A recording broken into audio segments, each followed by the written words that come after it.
Hello students, welcome to हमारी academy official and my name is अपर। कैसे आप सब, कैसे चल रही है आपकी तैयारी? जितने भी स्टूडेंट बिहार लेखपाल के हैं, आप सभी लोग फॉर्म तो अपना अप्लाई कर ही चुके होंगे और अब आप सभी अपने एग्ज़ाम के प्रिपरेशन में लग चुके होंगे।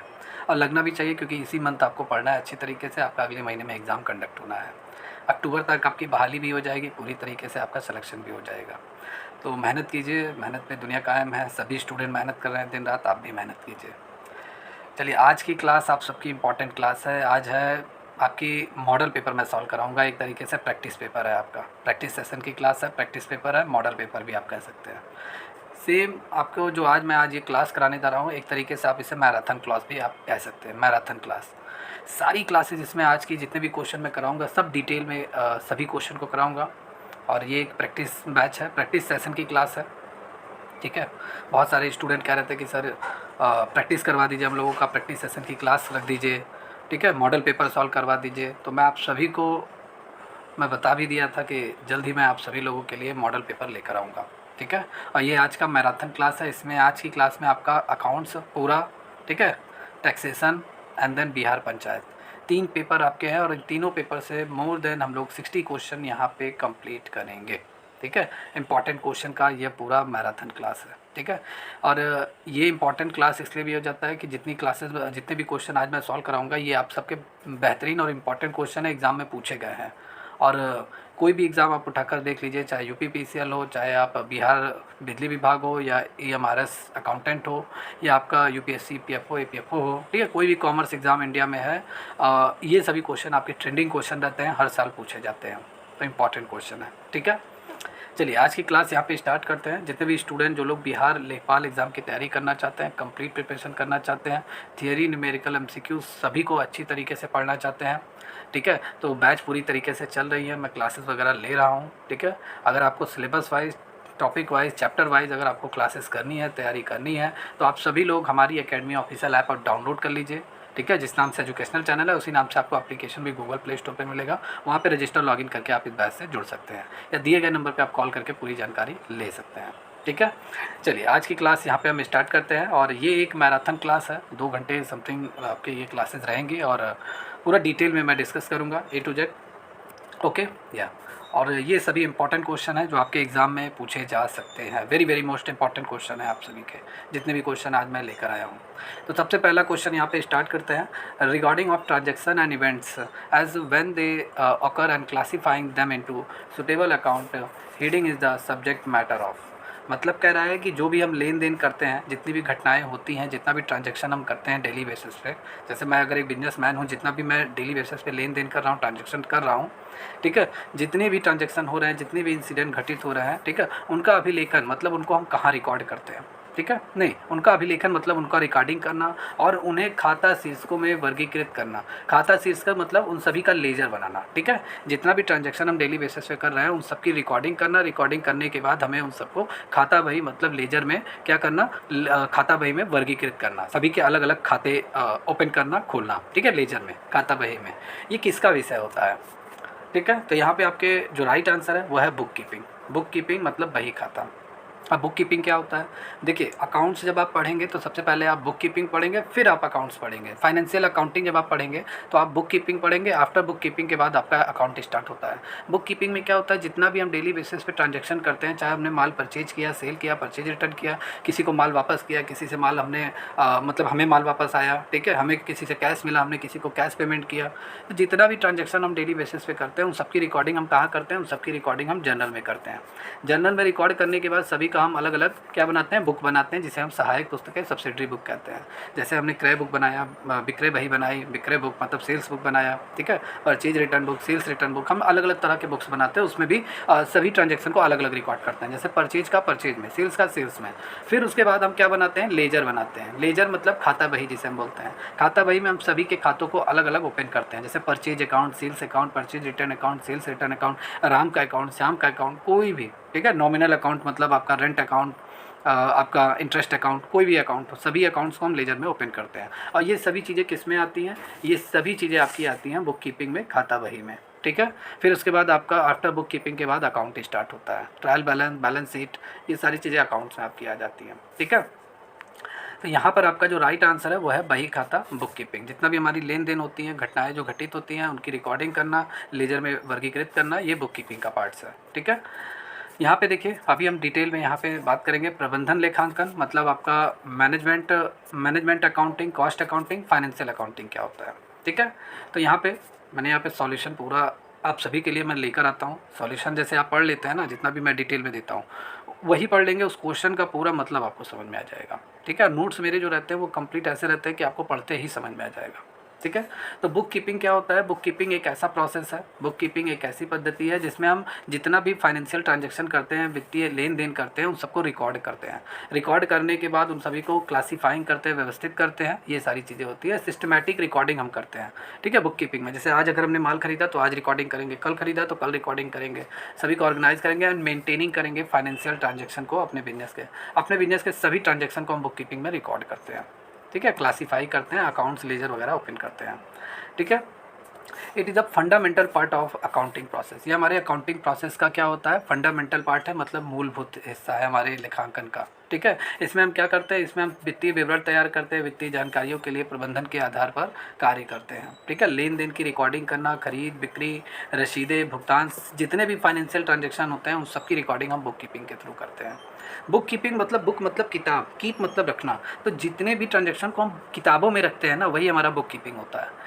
ठीक है, जैसे जर्नल आपका बुक है, प्राइमरी बुक्स है ना जर्नल, उसमें हम सभी ट्रांजैक्शन को रिकॉर्ड करते हैं। सब्सिडरी बुक है, सब्सिडरी बुक में हम अलग अलग सभी ट्रांजैक्शन को रिकॉर्ड करते हैं। लेजर में सभी के खातों को हम रिकॉर्ड करते हैं। तो ये सब बुक कीपिंग के पार्ट्स हैं आपके। ठीक है, और बुक कीपिंग में ही आपको डबल एंट्री सिस्टम पढ़ना है। डबल एंट्री सिस्टम, इस डबल एंट्री सिस्टम में दो पार्टियाँ होती है, एक डेबिट होता है, एक क्रेडिट होता है। ठीक है, और डेबिट क्रेडिट ये आपका हो गया। यहाँ पे अगर हम बात करेंगे जनरल लेजर, तो जनरल का उपयोग मतलब लेन देन जितना भी हम करते हैं उसको जनरल में रिकॉर्ड करते हैं। फिर जनरल में सभी रिकॉर्डिंग जितना भी हमने किया उन सभी के आधार पे हम खाता बही में खातों को ओपन करते हैं, मतलब लेजर में अकाउंट्स को ओपन करते हैं। ओके, या आगे अगर हम बात करेंगे कॉस्ट अकाउंटिंग क्या होता है, तो कॉस्ट अकाउंटिंग मतलब लागत लेखांकन। ठीक है, लागत लेखांकन क्या होता है यहाँ पे, या एक मिनट, यस, हाँ, यहाँ पे जैसे मैं बात करूँगा बुक कीपिंग आपको समझ में आ गया। अब मैं यहाँ बात करूँगा कॉस्ट अकाउंटिंग, इसको भी जान लीजिए। कॉस्ट अकाउंटिंग मतलब अगर मैं एक फैक्ट्री का मालिक हूँ या मैं किसी कंपनी का ओनर हूँ, अगर मैं किसी चीज़ का उत्पादन करवाता हूँ, किसी चीज़ का प्रोडक्शन करवाता हूँ, तो पर यूनिट पे कुल टोटल कितना कॉस्ट आ रहा है। ठीक है, कितने खर्चे हमारे आ रहे हैं, कितना मेरा फिक्स कॉस्ट आ रहा है, कितना मेरा वेरिएबल कॉस्ट आ रहा है। जैसे एक पार्ले बिस्कुट तैयार करने में मेरा टोटल कुल कितना खर्चा आ रहा है, क्या 5 रुपये आ रहा है, 4 रुपये आ रहा है। अगर 4 रुपये आ रहा है तो मुझे 3 रुपये में कैसे तैयार करना है। ठीक है, कितनी खर्चों को हमें कम करना चाहिए, कौन सी खर्चों को हमें बढ़ा देना चाहिए, ये सारी चीज़ें हम किस में एनालिसिस करते हैं, कॉस्ट अकाउंटिंग में हम एनालिसिस करते हैं कि कम से कम खर्चों में ज़्यादा से ज़्यादा प्रॉफिट हम कैसे अर्न करें, ये कॉस्ट अकाउंटिंग में हम डिस्कस करते हैं। ठीक है, मैनेजमेंट अकाउंटिंग देख लेते हैं, या यहाँ पर आते हैं, ये कॉस्ट अकाउंटिंग आपका हो गया।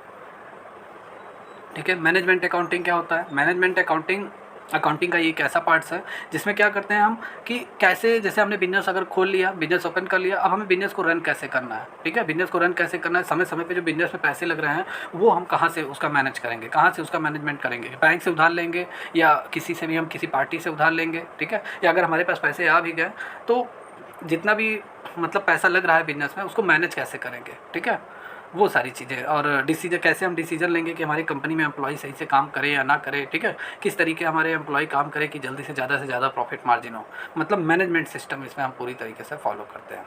जिसमें देखिए प्रबंधन लेखांकन एक ऐसा प्रोसेस है जिसमें व्यावसायिक प्रबंधकीय निर्णय के लिए आवश्यक वित्तीय गैर वित्तीय जानकारी तैयार करते हैं, विश्लेषित की जाती है, और इसका मुख्य उद्देश्य प्रबंधकों को संगठन की गतिविधि की योजना बनाना, मतलब कैसे हमें बिजनेस को रन करना है उसके लिए हम प्लानिंग करते हैं मैनेजमेंट सिस्टम में, मैनेजमेंट अकाउंटिंग में, और कैसे बिजनेस को कंट्रोल करना है। ठीक है, ये सारी चीज़ें।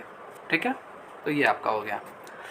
चलिए नेक्स्ट क्वेश्चन यहाँ पे देखते हैं। काफ़ी टाइम एक एक क्वेश्चन पे हमें नहीं देना है क्योंकि क्लासेस काफ़ी लंबी हो जाएंगी। ठीक है, यहाँ पे बात करते हैं basic function of accounting. Accounting का मूल कार्य क्या है, बेसिक फंक्शन क्या है। ठीक है, आंकड़ों का समराइज द डेटा, आंकड़ों का सारांश तैयार करना, प्रबंधन को कार्य को प्रभावी ढंग से कार्य करना, मतलब assist the management in a performing function effectively, या इंटरप्रेट द फाइनेंशियल डेटा, या record all the business transaction of monetary nature. आपका डी यहाँ पे सही है। मतलब हमारे बेसिक अकाउंटिंग मतलब लेखांकन का जो मूलभूत कार्य है वो हम क्या करते हैं, अपने बिजनेस की जितनी भी मौद्रिक प्रकृति है, मौद्रिक प्रकृति मतलब क्या, मॉनेट्रियल नेचर का मतलब रुपये पैसे, मतलब रुपये पैसे जितना भी हम लेन देन करते हैं उसे हम मॉनेट्रियल नेचर कहते हैं। ठीक है, मॉनेटरी मतलब रुपये पैसे का, मुद्रा का जो हम लेन देन करते हैं। तो तो हम अपने बिजनेस में जितना भी ट्रांजैक्शन करते हैं, रुपए पैसे का लेन देन करते हैं, उन सब की रिकॉर्डिंग हम करते हैं किसमें, अकाउंटिंग के थ्रू करते हैं। ठीक है, तो अकाउंटिंग का जो लेखांकन का जो मूल कार्य है, बेसिक फंक्शन है, वो आपका क्या है, मौद्रिक प्रकृति के सभी व्यावसायिक लेन देन को क्या करना, वर्गीकृत करना। ठीक है, कौन सा मौद्रिक लेन देन हमारे लिए रेवेन्यू है, कौन सा हमारे लिए एक्सपेंसेस है।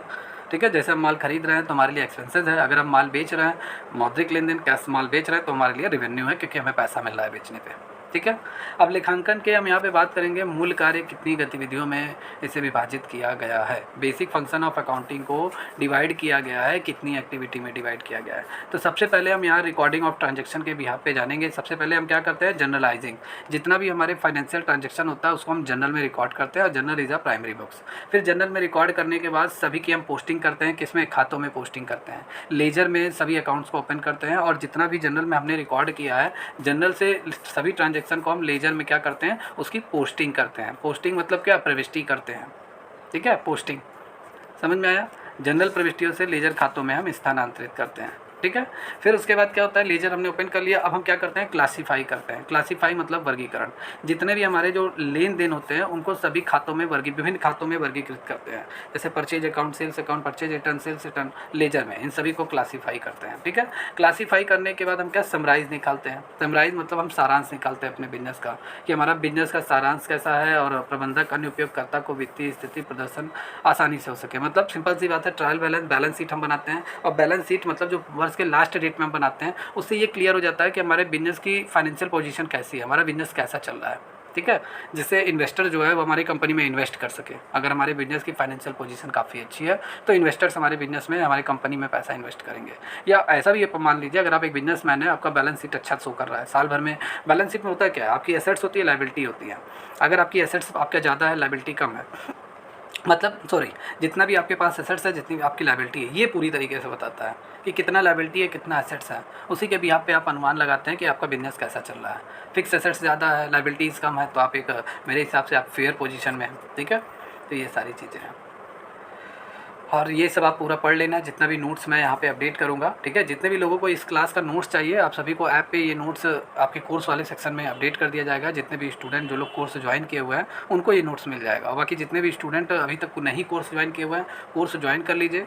डिटेल में क्लासेज हो रही हैं, और इस क्लास का नोट्स भी आपको मिल जाएगा। ठीक है, यहाँ पे अगर हम बात करें प्रिपरेशन ऑफ फाइनेंशियल स्टेटमेंट, हम फाइनेंशियल स्टेटमेंट कैसे तैयार करते हैं, तो सिंपल सी बात है, प्रिपरेशन फाइनेंशियल स्टेटमेंट में हम इनकम स्टेटमेंट बनाते हैं, बैलेंस शीट हम तैयार करते हैं। बैलेंस शीट में हमारे बिजनेस की जितनी एसेट्स है, हमारी कितने हमारे कस्टमर है जो हमें पैसा देंगे नियर फ्यूचर में, हमारी इनकम है। ठीक है, और कितना हमारे पास कैपिटल है, ये सारी चीज़ें हमें फाइनेंशियल स्टेटमेंट बनाने पर पता चलता है।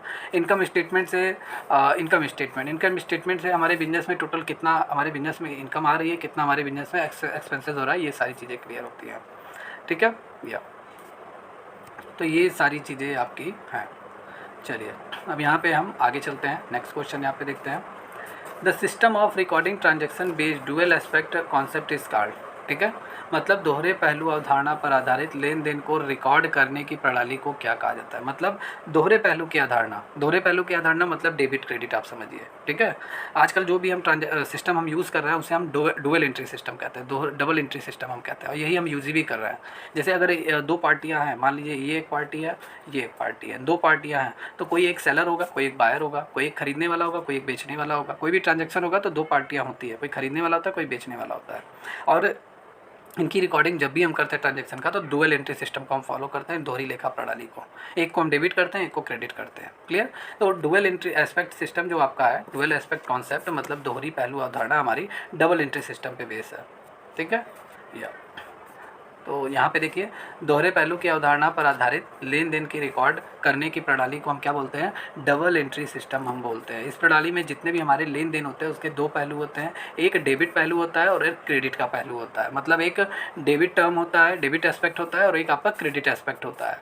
ठीक है, जैसे मैंने राम को, अगर मैंने क्या किया, मैंने राम को 10,000 का माल बेचा। जैसे मान लीजिए ये राम है, ठीक है, इसको मैंने 1,000 रुपये का माल बेचा। अब मैंने बेचा तो दो पार्टियाँ आ गई, एक मैं खुद हूँ और एक राम है। तो जाहिर सी बात है, जब राम पाने वाला है तो राम के अकाउंट को हम क्या करेंगे, डेबिट कर देंगे। ठीक है, और मैंने इसको बेचा है तो टू सेल्स अकाउंट हम यहाँ पे क्रेडिट कर देंगे। ठीक है, दो पार्टियाँ आएंगी, एक मैं हूँ, एक ये है, लेकिन मैं अपना नाम लिखूंगा नहीं, इसलिए यहाँ पे सेल्स अकाउंट यहाँ पे ओपन कर दूंगा, क्योंकि मैंने माल बेचा है। ठीक है, सेल अकाउंट के थ्रू मुझे रेवेन्यू जनरेट हो रहा है। ओके, या चलिए, यहाँ पे देखिए नेक्स्ट क्वेश्चन है, as per the dual aspect concept. Dual aspect concept मतलब द्वैत पहलू अवधारणा के अनुसार, ठीक है, दोहरी पहलू अवधारणा के अनुसार कौन सा फार्मूला आपका यहाँ पर मैच कर रहा है। और ये आपका लेखांकन समीकरण है, अकाउंटिंग इक्वेशन है, आप लोगों ने 11th में पढ़ा होगा, ठीक है। तो इसका राइट आंसर क्या होगा, जितना हमारे पास एसेट्स होता है वो हमारी लायबिलिटीज़ और प्लस कैपिटल के बराबर होता है। जितनी भी हमारी लायबिलिटीज़ हैं, जितना भी हम किसी के कर्ज में है, ठीक है, किसी का कर्जा है, लायबिलिटीज़ मतलब आप किसी के कितना बाकी है, कितना पैसा, कर्जा एक तरीके से, और प्लस कैपिटल मतलब पूंजी। हमारी लायबिलिटीज़ हमारी कैपिटल का जो सम होता है वो हमारे एसेट्स के बराबर होता है। तो ये आपका डबल एंट्री सिस्टम का मतलब अकाउंटिंग इक्वेशन का फार्मूला है। C is the right answer of this question. C यहाँ पे आपका सही है, सी नहीं, आपका यहाँ पे एसेट, सी सही है आपका, assets is equal to liability plus capital, ये आपका सही है। चलिए एक न्यूमेरिकल इस पे देख लेते हैं। इससे देखिए एग्जाम में आपके बहुत क्वेश्चन पूछे जाते हैं। अभी पिछली बार जब ये हमारे से अकाउंटेंट का पेपर हुआ था तो उसमें आपका इस टॉपिक से क्वेश्चन पूछा गया था। जैसे आपके फर्म की लायबिलिटी दी गई है 8 लाख, कैपिटल दिया गया है 7 लाख दिया गया है, ठीक है। कोई एक फर्म है जिसकी देनदारियाँ मतलब लायबिलिटी मतलब 8 लाख रुपए उसकी लायबिलिटी है, उसको पे करना है। 7 लाख क्या है, उसके पास कैपिटल है, और 7 लाख मतलब मालिक के पास पूंजी है, वो हो गया। और आपसे पूछा जा रहा है टोटल तब मालिक के पास कितना एसेट्स है, ठीक है, टोटल कंपनी के ओनर्स के पास कितना एसेट्स है, ये पूछा जा रहा है, ठीक है। तो हम फार्मूला नोट करेंगे और फार्मूले पे पुट कर देंगे। तो हमारा जो फार्मूला है, कुल संपत्तियाँ इज इक्वल टू मालिक की पूंजी प्लस कुल देनदारियाँ, मतलब यहाँ पे मालिक की पूंजी मतलब ओनर्स की टोटल इक्विपमेंट्स, मतलब टोटल उसकी कितनी लायबिलिटीज़ है, सॉरी कितनी उसके पास कैपिटल और कितनी उसकी टोटल लायबिलिटीज़ है, एसेट्स के बराबर होगा। ओके, तो यहाँ पर हम इस फार्मूले पे पूरा पुट कर देंगे। मालिक की पूंजी कितनी है, 7 लाख रुपए है, और कुल देनदारियाँ कितना है, 8 लाख है। 7 लाख 8 लाख टोटल 15 लाख आ गया। 15 लाख कंपनी के फर्म की कुल एसेट्स है, कंपनी के फर्म के पास मतलब फर्म के पास टोटल 15 लाख की संपत्ति है, ये पूछा जा रहा था आपसे, ठीक है। तो यहाँ पर आपका 15,000 is the right answer of this question. कुल संपत्तियाँ 15 लाख आपका आएगा। चलिए नेक्स्ट क्वेश्चन है, which of the following is not a business transaction. इनमें से कौन सा बिजनेस ट्रांजेक्शन नहीं है। तो मैंने गुड्स परचेज किया 1000 का, भाई बिजनेस ट्रांजेक्शन है, मैंने खरीदा है। Place N order for purchasing goods 2000, मैंने ऑर्डर दिया, मैंने अभी खरीदा नहीं है, मैंने ऑर्डर दिया। ऑर्डर देना दूसरी बात होता है। जैसे आप होटल में गए खाने के लिए, आपने खाने का ऑर्डर दिया है, अभी आपने खाया भी नहीं है और ना ही वो ऑर्डर आप तक आया है, तो ये आपका मतलब एक आपका ये मैं कह सकता हूँ ट्रांजेक्शन ये नहीं है, ठीक है। वैसे इस कंपनी के अगर हम बिजनेस ट्रांजेक्शन के पॉइंट ऑफ व्यू से बात करें तो अभी मान लेते हैं ये 2000 रुपये में माल खरीदने का ऑर्डर दिया आपने, अपने सप्लायर को 2000 रुपये का माल का ऑर्डर आपने दे दिया। तो अभी आपके पास माल पहुँचा नहीं है, तो अभी ये आपका पूरी तरीके से बिजनेस ट्रांजेक्शन नहीं कहा जाएगा, ठीक है। अभी आपने सिर्फ ऑर्डर दिया है तो ये नहीं होगा। बैंक से ब्याज प्राप्त किया है, भाई बैंक से मैंने इंटरेस्ट रिसीव कर लिया, भाई हमारा फिक्स हमारा करंट अकाउंट है, सेविंग अकाउंट है बैंक में, हम जितना भी ट्रांजैक्शन करते हैं, लेन देन करते हैं बैंक से, बैंक भी हमें इंटरेस्ट देता है फिक्स डिपॉजिट पे। तो जाहिर सी बात है फिक्स डिपॉजिट मतलब हमने पैसा फिक्स किया हुआ है, बैंक हमें फिक्स डिपॉजिट पे इंटरेस्ट दे रहा है, या हमें मेरे करंट अकाउंट पे ही मतलब बैंक वाला इंटरेस्ट वगैरह दे रहा है, ठीक है।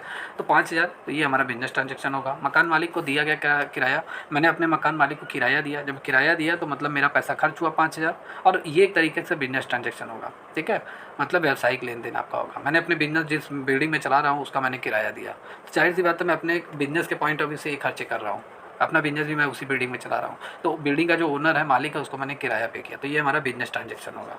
यहाँ पे आपका बी आंसर सही है। आपका आपने जो ऑर्डर दिया है माल का 2000 का, वो अभी आपने ऑर्डर दिया है, तो आपका बिजनेस ट्रांजेक्शन नहीं माना जाएगा।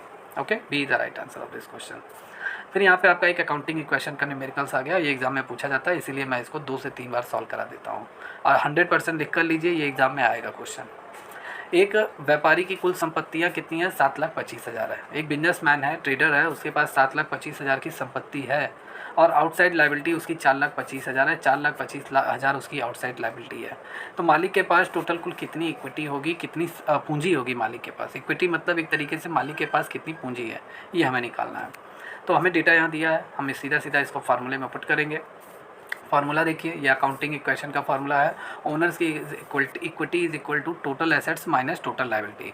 जितना हमारा पास एसेट्स है उसमें से हम अपने सभी खर्चों को, अपने कर्जों को घटा देंगे, अपनी लायबिलिटीज़ को घटा देंगे, जो बचेगा वो हमारी पूंजी मानी जाएगी, हमारी कैपिटल होगी।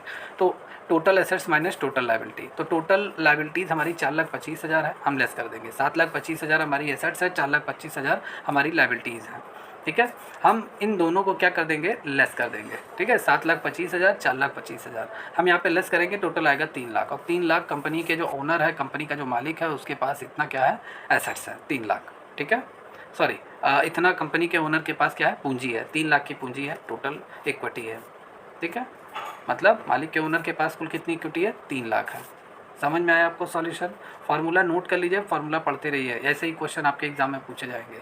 तो बी यहाँ पे आपका राइट आंसर है, 3 lakh is the right answer of this question. Okay, या चलिए नेक्स्ट क्वेश्चन है, a person to whom money is owing और पेइंग इज कॉल्ड है।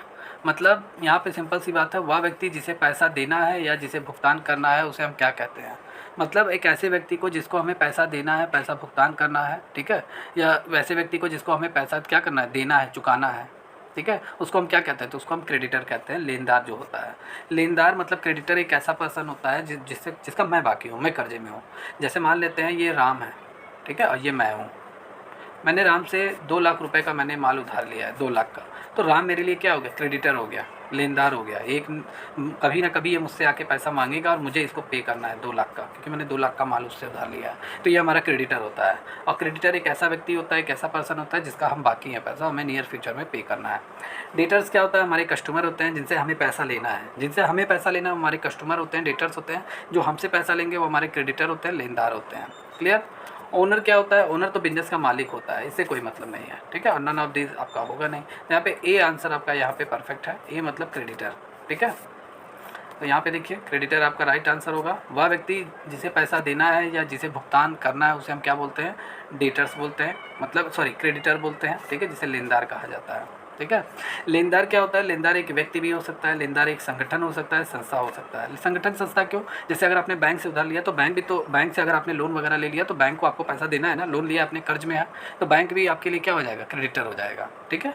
और भविष्य में आपको इसका भुगतान करने की उम्मीद है, भविष्य में आप इसे भुगतान करेंगे, ठीक है। अन्य पक्ष के समान सेवाएं या ऋण प्रदान किया गया है, उसके बदले में आप उसे पेमेंट करेंगे, ठीक है। या नेक्स्ट क्वेश्चन है, एनी फिजिकल थिंग और right on that has a money value is, मतलब कोई भी भौतिक वस्तु या स्वामित्व वाला अधिकार जिसे मौद्रिक मूल्य हो उसे हम क्या कहते हैं, ठीक है। कोई भी आपका फिजिकल थिंग है, फिजिकल थिंग मतलब कोई भी भौतिक वस्तु है, और right on that has money value is an, और स्वामित्व वाला अधिकार, ठीक है, मतलब कोई ऐसी वस्तु है जिस पे मेरा अधिकार है, वो मेरे लिए क्या होगा, वो मेरे लिए एसेट्स होगा, मेरी संपत्ति होगा। जैसे भाई मेरी बाइक है तो मेरी बाइक है, और वो मेरा क्या है, वो मेरा फिक्स एसेट्स है। भाई मेरी बाइक है, ठीक है, मेरा फिक्स एसेट्स है, नियर फ्यूचर में मैं इसे बेचूंगा और मुझे पैसा मिलेगा अच्छा खासा, ठीक है। या ऐसे भी कह दीजिए कि ऐसी कोई भी वस्तु जिसमें मेरा अधिकार है और जिसको बेचने पे मैं मौद्रिक मतलब रुपए पैसे में उसे कन्वर्ट कर सकता हूँ, कभी भी मैं अपनी बाइक बेचकर उसे रुपए पैसे में कन्वर्ट कर सकता हूँ। तो ये हमारा क्या होता है, एसेट्स होता है। एसेट्स मतलब परिसंपत्ति या संपत्ति। संपत्तियाँ ऐसी होती है, जैसे मान लेते हैं ये मेरा मोबाइल है, अब इसमें मोबाइल को मैं जब भी बेचूंगा तुरंत मुझे पैसा मिल जाएगा, तो ये मेरी संपत्ति है, मेरा एसेट्स है, ठीक है। या अब यहाँ पे आपका जो राइट आंसर है वो आपका क्या है, A is the right answer of this question, ठीक है। यहाँ पे डिटेल में देखिए एसेट्स आपके क्या होते हैं, तो एसेट्स आपके टाइप ऑफ एसेट 2 प्रकार के होते हैं। एक आपका होता है टेंजिबल एसेट्स, ठीक है, और एक आपका होता है इंटेंजिबल एसेट्स। टेंजिबल एसेट्स जिसे हम देख सकते हैं, छू सकते हैं, जैसे लैंड, बिल्डिंग, ठीक है, आपका बिल्डिंग हो गया, लैंड हो गया, मशीनरी हो गया, व्हीकल्स मतलब आपकी बाइक हो गई, 4 व्हीलर हो गया, इन्वेंट्री मतलब जिस गुड्स का आप बिजनेस कर रहे हैं वो भी आपका हो गया आपके बिजनेस में, ठीक है, इक्विपमेंट्स हो गया एंड लैंड हो गया, ठीक है। ये हमारे क्या है, इंटेंजिबल एसेट्स हैं। टेंजिबल एसेट्स है। इनटेंजिबल एसेट्स क्या होता है, इनटेंजिबल मतलब अमूर्त संपत्तियाँ, इनटेंजिबल एसेट्स ये ऐसी एसेट्स हमारी होती है जिन्हें हम देख नहीं सकते, छू नहीं सकते, लेकिन हमारी संपत्ति है। जैसे गैर भौतिक वस्तुएं इसके अंतर्गत अभी मूल्य शामिल है, जैसे आपका पेटेंट हो गया, कॉपीराइट हो गया, ट्रेडमार्क हो गया, गुडविल हो गया। गुडविल मतलब लोग मुझे कितना जानते हैं, मेरे नाम से बिजनेस चल रहा है। जैसे खान सर हैं तो खान सर को कितने लोग जानते हैं पूरे भारत में, और उन्हीं के नाम से बच्चे क्या करते हैं, ऑनलाइन क्लास उनसे लेते हैं, ठीक है। उन्हीं के नाम पे जो बुक्स छपी हैं, बच्चे उन्हीं के नाम पे वो बुक खरीदते हैं, ठीक है। या खान सर ने अगर कोई भी मतलब स्टेटमेंट दे दिया कि हाँ भैया ये बुक फला बहुत अच्छी है, आप ले लीजिए, तो उन्हीं के नाम से सोच लीजिए लोग ले रहे हैं। तो सिंपल सी बात है, खान सर की गुडविल इतनी अच्छी है कि खान सर के यहाँ जितने भी बच्चे कोचिंग पढ़ने जाते हैं, खान सर की जो इनकम है उनके गुडविल के हिसाब से मिल रही है, कि इतना वो फेमस है, ठीक है। तो ये उनकी इनटेंजिबल एसेट्स है, उनको दिखाई नहीं देगा खान सर के, लेकिन वो कितना फेमस है उन्हीं के बिहाफ पे ही उनका कोचिंग चल रहा है, ठीक है। तो ये क्या हो गया, उनका इंटेंजिबल एसेट्स है, ठीक है। या नेक्स्ट क्वेश्चन है, an amount of goods withdraw by the owner of a business for personal is use is called, मतलब व्यवसाय के स्वामी द्वारा अपने निजी मतलब अपने पर्सनल यूज के लिए उसने अपने ही कंपनी से कुछ पैसे निकाले या कुछ माल उसने निकाला अपने पर्सनल यूज के लिए, तो उसे हम उसके लिए हम कौन सा अकाउंट ओपन करेंगे या किस बुक में हम रिकॉर्डिंग करेंगे, तो ये आपका ड्राइंग होगा आपका, ठीक है। पर्सनल यूज़ के लिए। उसे हम क्या, जैसे कोई भी बिजनेस का ओनर है, अगर वो अपने पर्सनल यूज़ के लिए कंपनी से पैसे निकाल रहा है, माल निकाल रहा है, गुड्स निकाल रहा है, तो उसे हम ड्राइंग कहते हैं, जिसे हम हिंदी में आहरण बोलते हैं। ये is the right answer of this question. ठीक है। किसी व्यवसाय के स्वामी द्वारा व्यक्तिगत उपयोग के लिए निकाली गई राशि या माल को आमतौर पर हम क्या कहते हैं? स्वामी की निकासी, मतलब ओनर्स का हम क्या बोलते हैं? विड्रॉल बोलते हैं या ओनर्स ड्रॉ बोलते हैं। ठीक है, जिसे हम शॉर्ट फॉर्म में विड्रॉ बोलेंगे। ठीक है, या इस तथ्य यह दर्शाता है कि स्वामी अपने व्यक्तिगत उपयोग के लिए व्यवसाय से धन या संपत्तियां निकाल रहा है।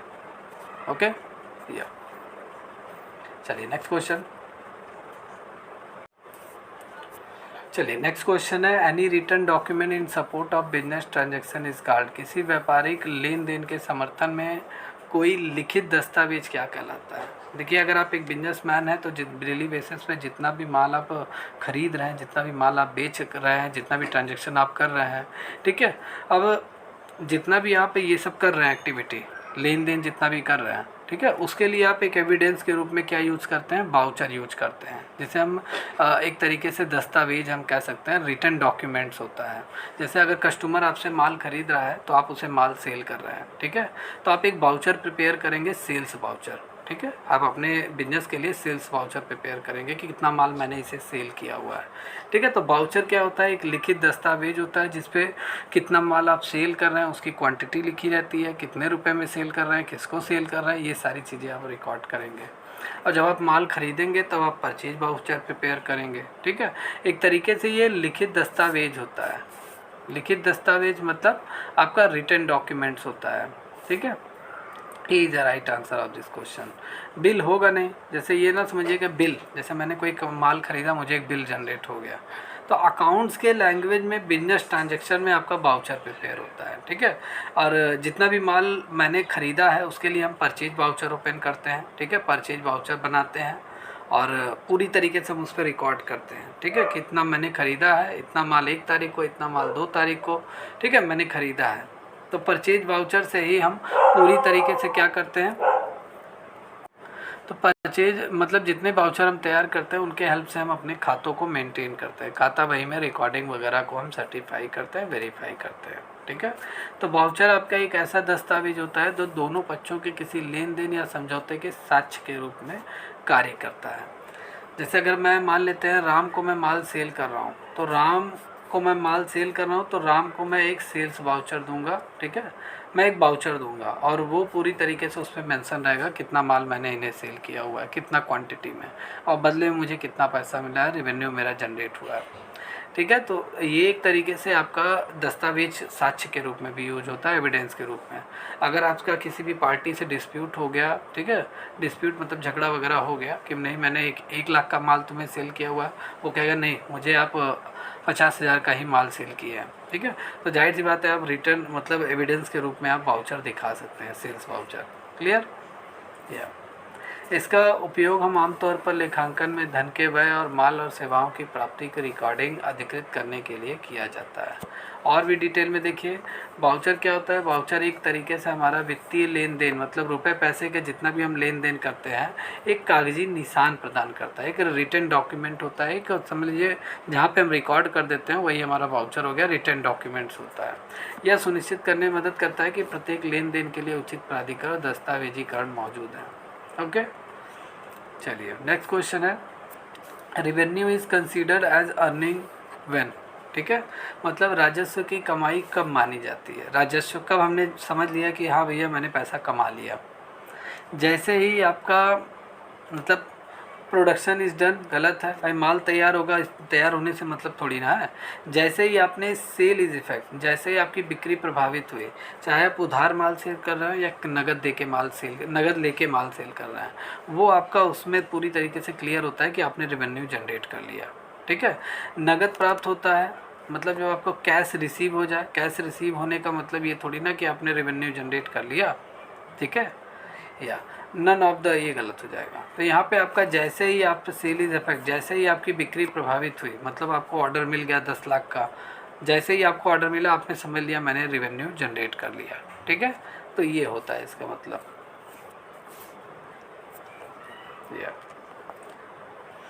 जब माल को हस्तांतरित किया जाता है या ग्राहक को सेवाएं प्रदान की जाती हैं, ठीक है, तो हम उसे वहाँ पे राजस्व अर्जित माना जा सकता है, मतलब रिवेन्यू रिकग्निशन माना जा सकता है, ठीक है। रिवेन्यू आपका कंसीडर किया जाता है अर्न, ठीक है, अर्जित किया हुआ माना जा सकता है। और इस सिद्धांत को हम राजस्व मान्यता सिद्धांत मतलब रिवेन्यू रिकग्निशन प्रिंसिपल या रियलाइजेशन प्रिंसिपल के नाम से जानते हैं। नेक्स्ट क्वेश्चन, चलिए नेक्स्ट क्वेश्चन है, ये इंपॉर्टेंट है काफ़ी, ये अकाउंटिंग कॉन्सेप्ट जब आप पढ़ेंगे, ठीक है, अकाउंटिंग कॉन्सेप्ट मतलब लेखांकन अवधारणा जब आप पढ़ेंगे उस चैप्टर का ये इंपॉर्टेंट क्वेश्चन है और एग्जाम में पूछा जाता है।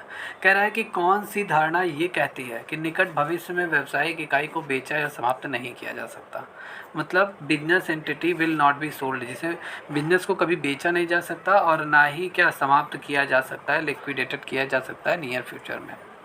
तो ये इसका राइट आंसर है बी, गोइंग कंसर्न मतलब चलती चिंता अवधारणा। अब ये होता क्या है going concern concept? Going concern concept ये कहता है कि बिजनेस अगर आपने एक बार स्टार्ट कर लिया तो वो चलता जाएगा, ठीक है, चाहे जितनी भी प्रॉब्लम आ रही है बिजनेस में वो सब फेस करना पड़ेगा और बिजनेस चलता जाएगा, ठीक है। तो ये होता है going concern concept. Going concern concept ये कहता है कि भविष्य में किसी भी व्यावसायिक इकाई को बेचा या समाप्त नहीं किया जा सकता। इस इकाई को, इस कॉन्सेप्ट को हम क्या बोलते हैं? गोइंग कंसर्न कॉन्सेप्ट बोलते हैं। इसका तात्पर्य है कि वित्तीय विवरण बनाते समय, तैयार करते समय जितने भी अकाउंटेंट ये होते हैं ये मान लेते हैं कि व्यवसाय क्या है अनिश्चित काल तक जारी रहेगी और बिजनेस लगातार चलता रहेगा। निकट भविष्य में इसके बंद होने के कोई इरादे नहीं हैं, ठीक है, बिना आवश्यकता के बिना, मतलब बिजनेस हमारा चलता जाएगा, प्रॉफिट अर्न करता जाएगा, रेवेन्यू अर्न करता जाएगा, चाहे जैसा भी बिजनेस हमारा है, ठीक है। तो ये होता है going concern concept. Next question है, when accounting standard board has been constituted, मतलब लेखांकन मानक बोर्ड का गठन कब किया गया? अकाउंटिंग स्टैंडर्ड बोर्ड, ठीक है, ASB अकाउंटिंग स्टैंडर्ड बोर्ड। तो अकाउंटिंग स्टैंडर्ड बोर्ड की स्थापना कब की गई ये पूछा गया है। तो इसका सी आंसर, राइट आंसर है 21 अप्रैल 1977 को लेखांकन मानक बोर्ड की स्थापना की गई है। अब ये है क्या लेखांकन मानक बोर्ड? बोर्ड मतलब कोई एक ऑर्गेनाइजेशन है, तो ASB मतलब लेखांकन मानक बोर्ड एक विनियामक निकाय या एक पेशेवर संगठन है जो किसी विशेष क्षेत्र अधिकार के भीतर लेखांकन मानकों को निर्धारित करने और जारी करने के लिए जिम्मेदार है। ओके, इसकी प्राथमिक भूमिका दिशा निर्देश, सिद्धांत स्थापित करना या नियंत्रित करने की वित्तीय लेन देन या घटनाओं के वित्तीय विवरणों में कैसे दर्ज करें, प्रस्तुत करें, कैसे प्रकट किया जा सकता है। मतलब लेखांकन मानक बोर्ड एक तरीके से एक ऐसी संस्था है जिसमें हम जितना भी मतलब विशेष क्षेत्राधिकार के लिए लेखांकन मानकों को निर्धारित करने के लिए जिम्मेदार है। जितना भी हमारी अकाउंटिंग पॉलिसी वगैरह बनती है, लेखांकन मतलब नीतियाँ वगैरह बनती हैं, ठीक है, वो आपका लेखांकन मानक बोर्ड के थ्रू ही बनती है। क्लियर? या नेक्स्ट क्वेश्चन है, IAS क्या होता है इन अकाउंटिंग स्टैंडर्ड? लेखांकन में IAS क्या होता है? IAS मतलब इंडियन एडमिनिस्ट्रेटिव सर्विसेज नहीं होता है, लेखांकन में इसका दूसरा फुल फॉर्म होता है। और लेखांकन मतलब अकाउंटिंग में इसका फुल फॉर्म होता है इंटरनेशनल, ठीक है, अकाउंटिंग स्टैंडर्ड, ठीक है, इंटरनेशनल अकाउंटिंग स्टैंडर्ड IAS का फुल फॉर्म होता है, ठीक है। इसका क्या होता है? IAS मतलब क्या? International accounting system, accounting standard, ठीक है। ये क्या काम करता है? ये नियम और दिशा निर्देश बनाते हैं किसी भी एक कंपनी के लिए, ऑर्गेनाइजेशन के लिए, और जिसका पालन करके सभी दुनिया भर की जितनी एक तरीके से इंटरनेशनल अकाउंटिंग स्टैंडर्ड हम कह सकते हैं, ये एक पॉलिसी है, कि नियम है, एक रूल है जिसको फॉलो करके सभी कंपनियां, सभी ऑर्गेनाइजेशन अपना रिपोर्ट तैयार करते हैं और वो पूरी तरीके से मान्य होता है और जितने भी इन्वेस्टर्स हैं, शेयर होल्डर्स हैं, पूरी तरीके से आपके कंपनी में तभी इन्वेस्ट करेंगे। क्लियर? या अगर आपका रिपोर्ट वगैरह अच्छा रहेगा। चलिए नेक्स्ट क्वेश्चन, चलिए नेक्स्ट क्वेश्चन है आपका यहाँ पर, कह रहा है कि अचल संपत्तियों के मूल्य में कमी जो आती है उसका मतलब क्या होता है? मतलब decrease in the value of fix assets, हमारे फिक्स एसेट्स के वैल्यू में जितना भी कमी आता है वो होता क्या है? तो फिक्स एसेट्स मतलब क्या? हमारा फिक्स एसेट्स मतलब लैंड, बिल्डिंग, मशीनरी, इन्वेंट्री, ठीक है, इन्वेंट्री नहीं है, लैंड, बिल्डिंग मतलब हमारा घर है, ज़मीन है, हमारी बिल्डिंग है, हमारी मशीन, हमारे बिजनेस की, ये सभी क्या है? हमारे लिए फिक्स एसेट्स है, हमारी स्थायी संपत्ति है, अचल संपत्ति है, ठीक है। अचल मतलब जो चल नहीं सकता, तो हमारा लैंड है, हमारा ज़मीन है, हमारी संपत्ति है, बिल्डिंग कहीं चल नहीं सकता, हमारी संपत्ति है, एसेट्स है, और मशीनरी हमारे बिजनेस का वो भी हमारा फिक्स एसेट्स है, एक तरीके से हम फिक्स एसेट्स भी बोलते हैं, ठीक है। तो फिक्स एसेट्स में जो वैल्यू डिक्रीज होती है उसकी वैल्यू, जैसे मैंने मान लिया आज मैंने एक बिल्डिंग खरीदा, मैंने एक घर खरीदा, एक बिल्डिंग खरीदा 10 लाख का, ठीक है। अब मैं इसको 2 साल बाद बेचूंगा तो क्या मुझे 10 लाख मिलेगा? मिल भी सकता है, नहीं भी मिलेगा, क्योंकि 10 साल बाद ये जर्जर मतलब 2 साल बाद कुछ तो इसकी वैल्यू डाउन हो जाएगी, क्योंकि ये बेकार हो जाएगा, टूट फूट हो जाएगा। ठीक है, ये ऐसे ना समझिए, तो इससे आप समझिए। जैसे मैंने एक मशीन खरीदा फोटोकॉपी का 1 लाख का, हम अपने बिजनेस के लिए खरीद रहे हैं। 3 साल मैंने रगड़ कर अच्छे से इसे चलाया और बहुत बार रिपेयर वगैरह इसको करवाया, ख़राब हुआ था, ट्रीटमेंट मतलब रिपेयर वगैरह इसको अच्छे से कराया। अब 3 साल बाद जब मैं बेचूंगा तो क्या मुझे 1 लाख मिलेगा? नहीं मिलेगा। कितना मिल सकता है? 50,000 समथिंग मिल सकता है, क्योंकि वैल्यू इसकी डाउन होगी। 3 साल में 50,000 मिल रहा है मुझे, तो यही आपका क्या है, इसकी वैल्यू डाउन हो गई कि नहीं? डाउन हो गई। तो फिक्स एसेट्स के मूल्य में कमी आ गई कि नहीं? मतलब 3 साल पहले 1 लाख का था, 3 साल बाद 50,000 में मिल रहा है हमें। ठीक है, 50,000 में मैं इसे सेल कर रहा हूँ। ठीक है, अब मैंने ख़रीदा था 1 लाख का, तो यही आपका क्या होता है? डेप्रिसिएशन होता है, ह्रास होता है। ठीक है, ह्रास होता है, डेप्रिसिएशन होता है। क्लियर? तो यहाँ पे सी आंसर आपका सही है। मूल्य ह्रास मतलब डेप्रिसिएशन होता है। क्या है? डेप्रिसिएशन आपका एक ऐसा अकाउंटिंग मेथड है जिसका यूज़ करके हम क्या करते हैं, cost of tangible assets over their useful life, जिसका यूज़ करके हम पूरी तरीके से जितनी भी हमारी टेंजिबल एसेट्स है, जैसे लैंड, बिल्डिंग, मशीनरी, ठीक है, ये सभी हमारे हो गए, उनके उपयोगी जीवन पर आवंटित करने के लिए प्रयोग किया जाता है। ठीक है। अच्छा, डेप्रिसिएशन क्यों चार्ज होता है? जैसे हमारे बिजनेस में अगर मैंने मशीनरी खरीदा, या मैंने मान लेते कोई भी मैंने बाइक ली है अपने बिजनेस के लिए। अब बाइक हमेशा क्या होगा, नया तो रहेगा नहीं, चलेगा फिरेगा, टायर पंक्चर हो गया, मैंने बनवाया, ब्रेक ख़राब हो गई, ब्रेक बनवाया। ठीक है, बहुत सारी चीज़ें उसमें ख़राब हो गई, मुझे फिर से रिपेयर कराना पड़ रहा है और उन सभी ऊर्जा पुर्जा को लगाना पड़ रहा है। ठीक है, तो एक तरीके से ये डेप्रिसिएशन क्यों हम चार्ज करते हैं, समय के अकॉर्डिंग जो भी आपने एसेट्स खरीदा है उसकी वैल्यू डाउन होती चली जाती है। जैसे ये मोबाइल है, शुरू में बहुत तेज़ी से वर्क कर रहा था, लेकिन अब देखेंगे बहुत स्लो वर्क कर रहा है। ठीक है, तो इसका मतलब क्या हुआ? इसका मतलब यार कि डेली बेसिस पर अगर हम इसको यूज़ कर रहे हैं तो इसकी वैल्यू डाउन होगी। क्यों? क्योंकि ये बहुत स्लो काम कर रहा है, धीरे काम कर रहा है। ठीक है, तो यही होता है रीज़न डेप्रिसिएशन चार्ज करने का। डेप्रिसिएशन अगर हम नहीं चार्ज करेंगे अपने फिक्स एसेट्स पे, तो एक दिन मान लेते जो मशीनरी मैंने 1 लाख का ख़रीदा है, 1 लाख की जो मशीनरी मैंने खरीदी है, एक दिन ये ख़राब हो जाएगा, ख़राब होगा, मुझे 1 लाख व्यवस्था करना पड़ेगा, कहाँ से मिलाऊंगा? इसीलिए मैं हर साल क्या करता हूँ, 10% 5% में पैसा डेप्रिसिएशन अकाउंट में ट्रांसफ़र करके रख लेता हूँ। ठीक है, कि नियर फ्यूचर में 2 साल 3 साल बाद जब भी ये मेरा मशीनरी ख़राब होगा, मैं इसी पैसे से उसको ख़रीद लूँगा। ठीक है, तो यही होता है डेप्रिसिएशन। ओके, चलिए नेक्स्ट क्वेश्चन यहाँ पे हम चलिए नेक्स्ट क्वेश्चन है यहाँ पे, decrease in the value of intangible assets. Intangible assets मतलब अमूर्त संपत्तियों के मूल्य में कमी। जैसे इंटेंजिबल एसेट्स आपका क्या होता है, जैसे आपका हो गया गुडविल हो गया, ठीक है, कॉपीराइट हो गया, पेटेंट हो गया, ये सभी चीज़ें। गुडविल मतलब आप ही के नाम पे बिजनेस चल रहा है, गुडविल, ठीक है, आपकी ख्याति जैसे गुडविल बोलते हैं। ठीक है, पेटेंट मतलब किसी भी गुड्स का आपने पेटेंट कराया है, जिस गुड्स का आप बिजनेस कर रहे हैं।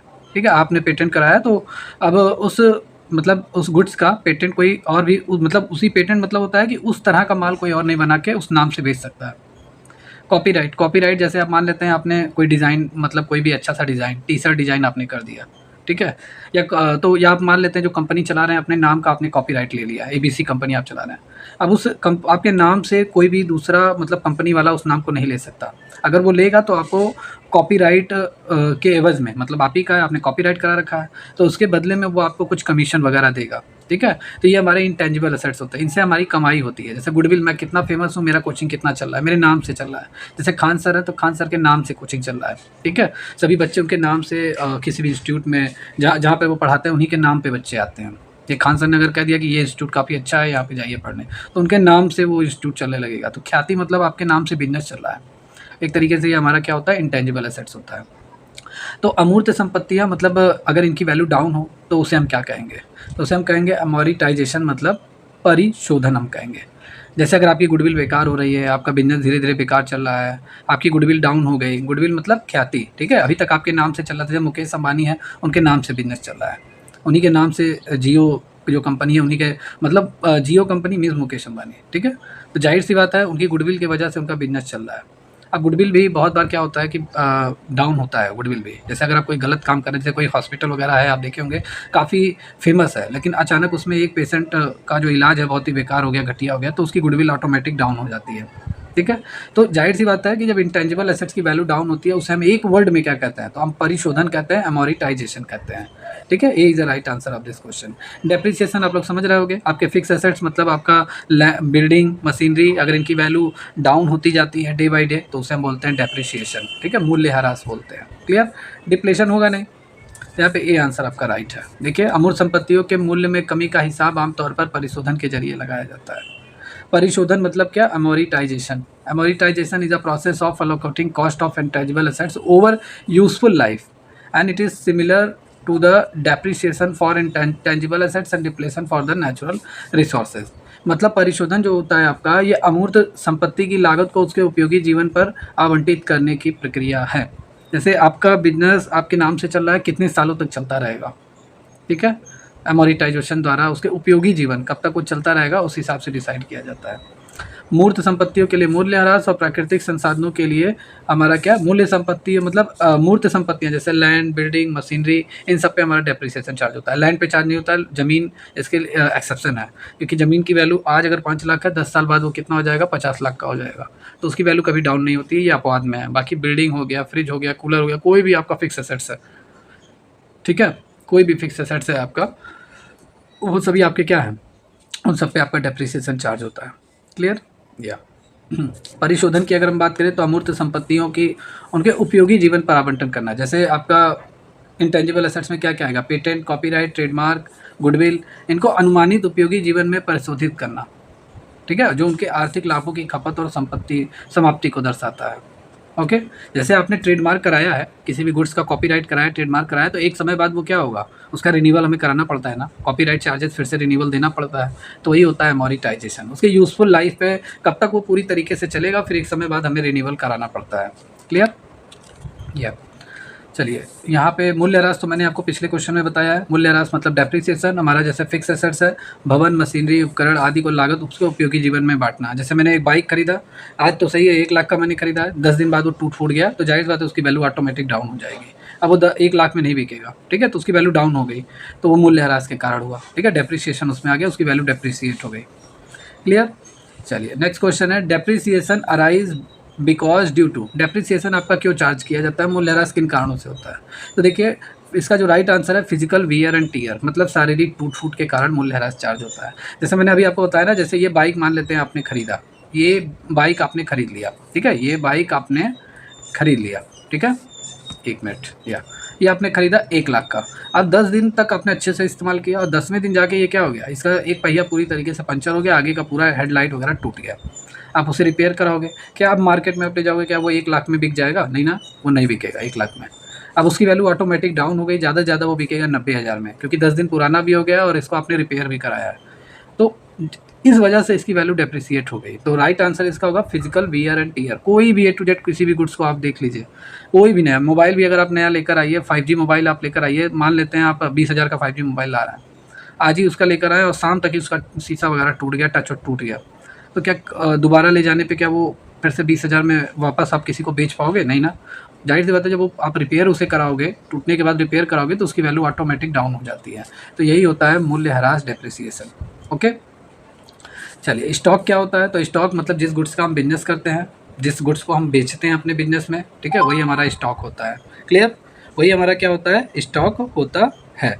ओके, या तो यहाँ पे पार्ट ऑफ करंट एसेट्स, जो हमारी एसेट्स है, ठीक है? करंट एसेट्स मतलब जो हमारी संपत्ति है, जो हमारे बिजनेस का एक तरीके से करंट एसेट्स है स्टॉक। भाई अगर मैं जींस का व्यवसाय कर रहा हूँ, तो जींस जितना भी मेरे पास माल रखा हुआ है, मेरा करंट एसेट्स है और मेरा स्टॉक है, ठीक है?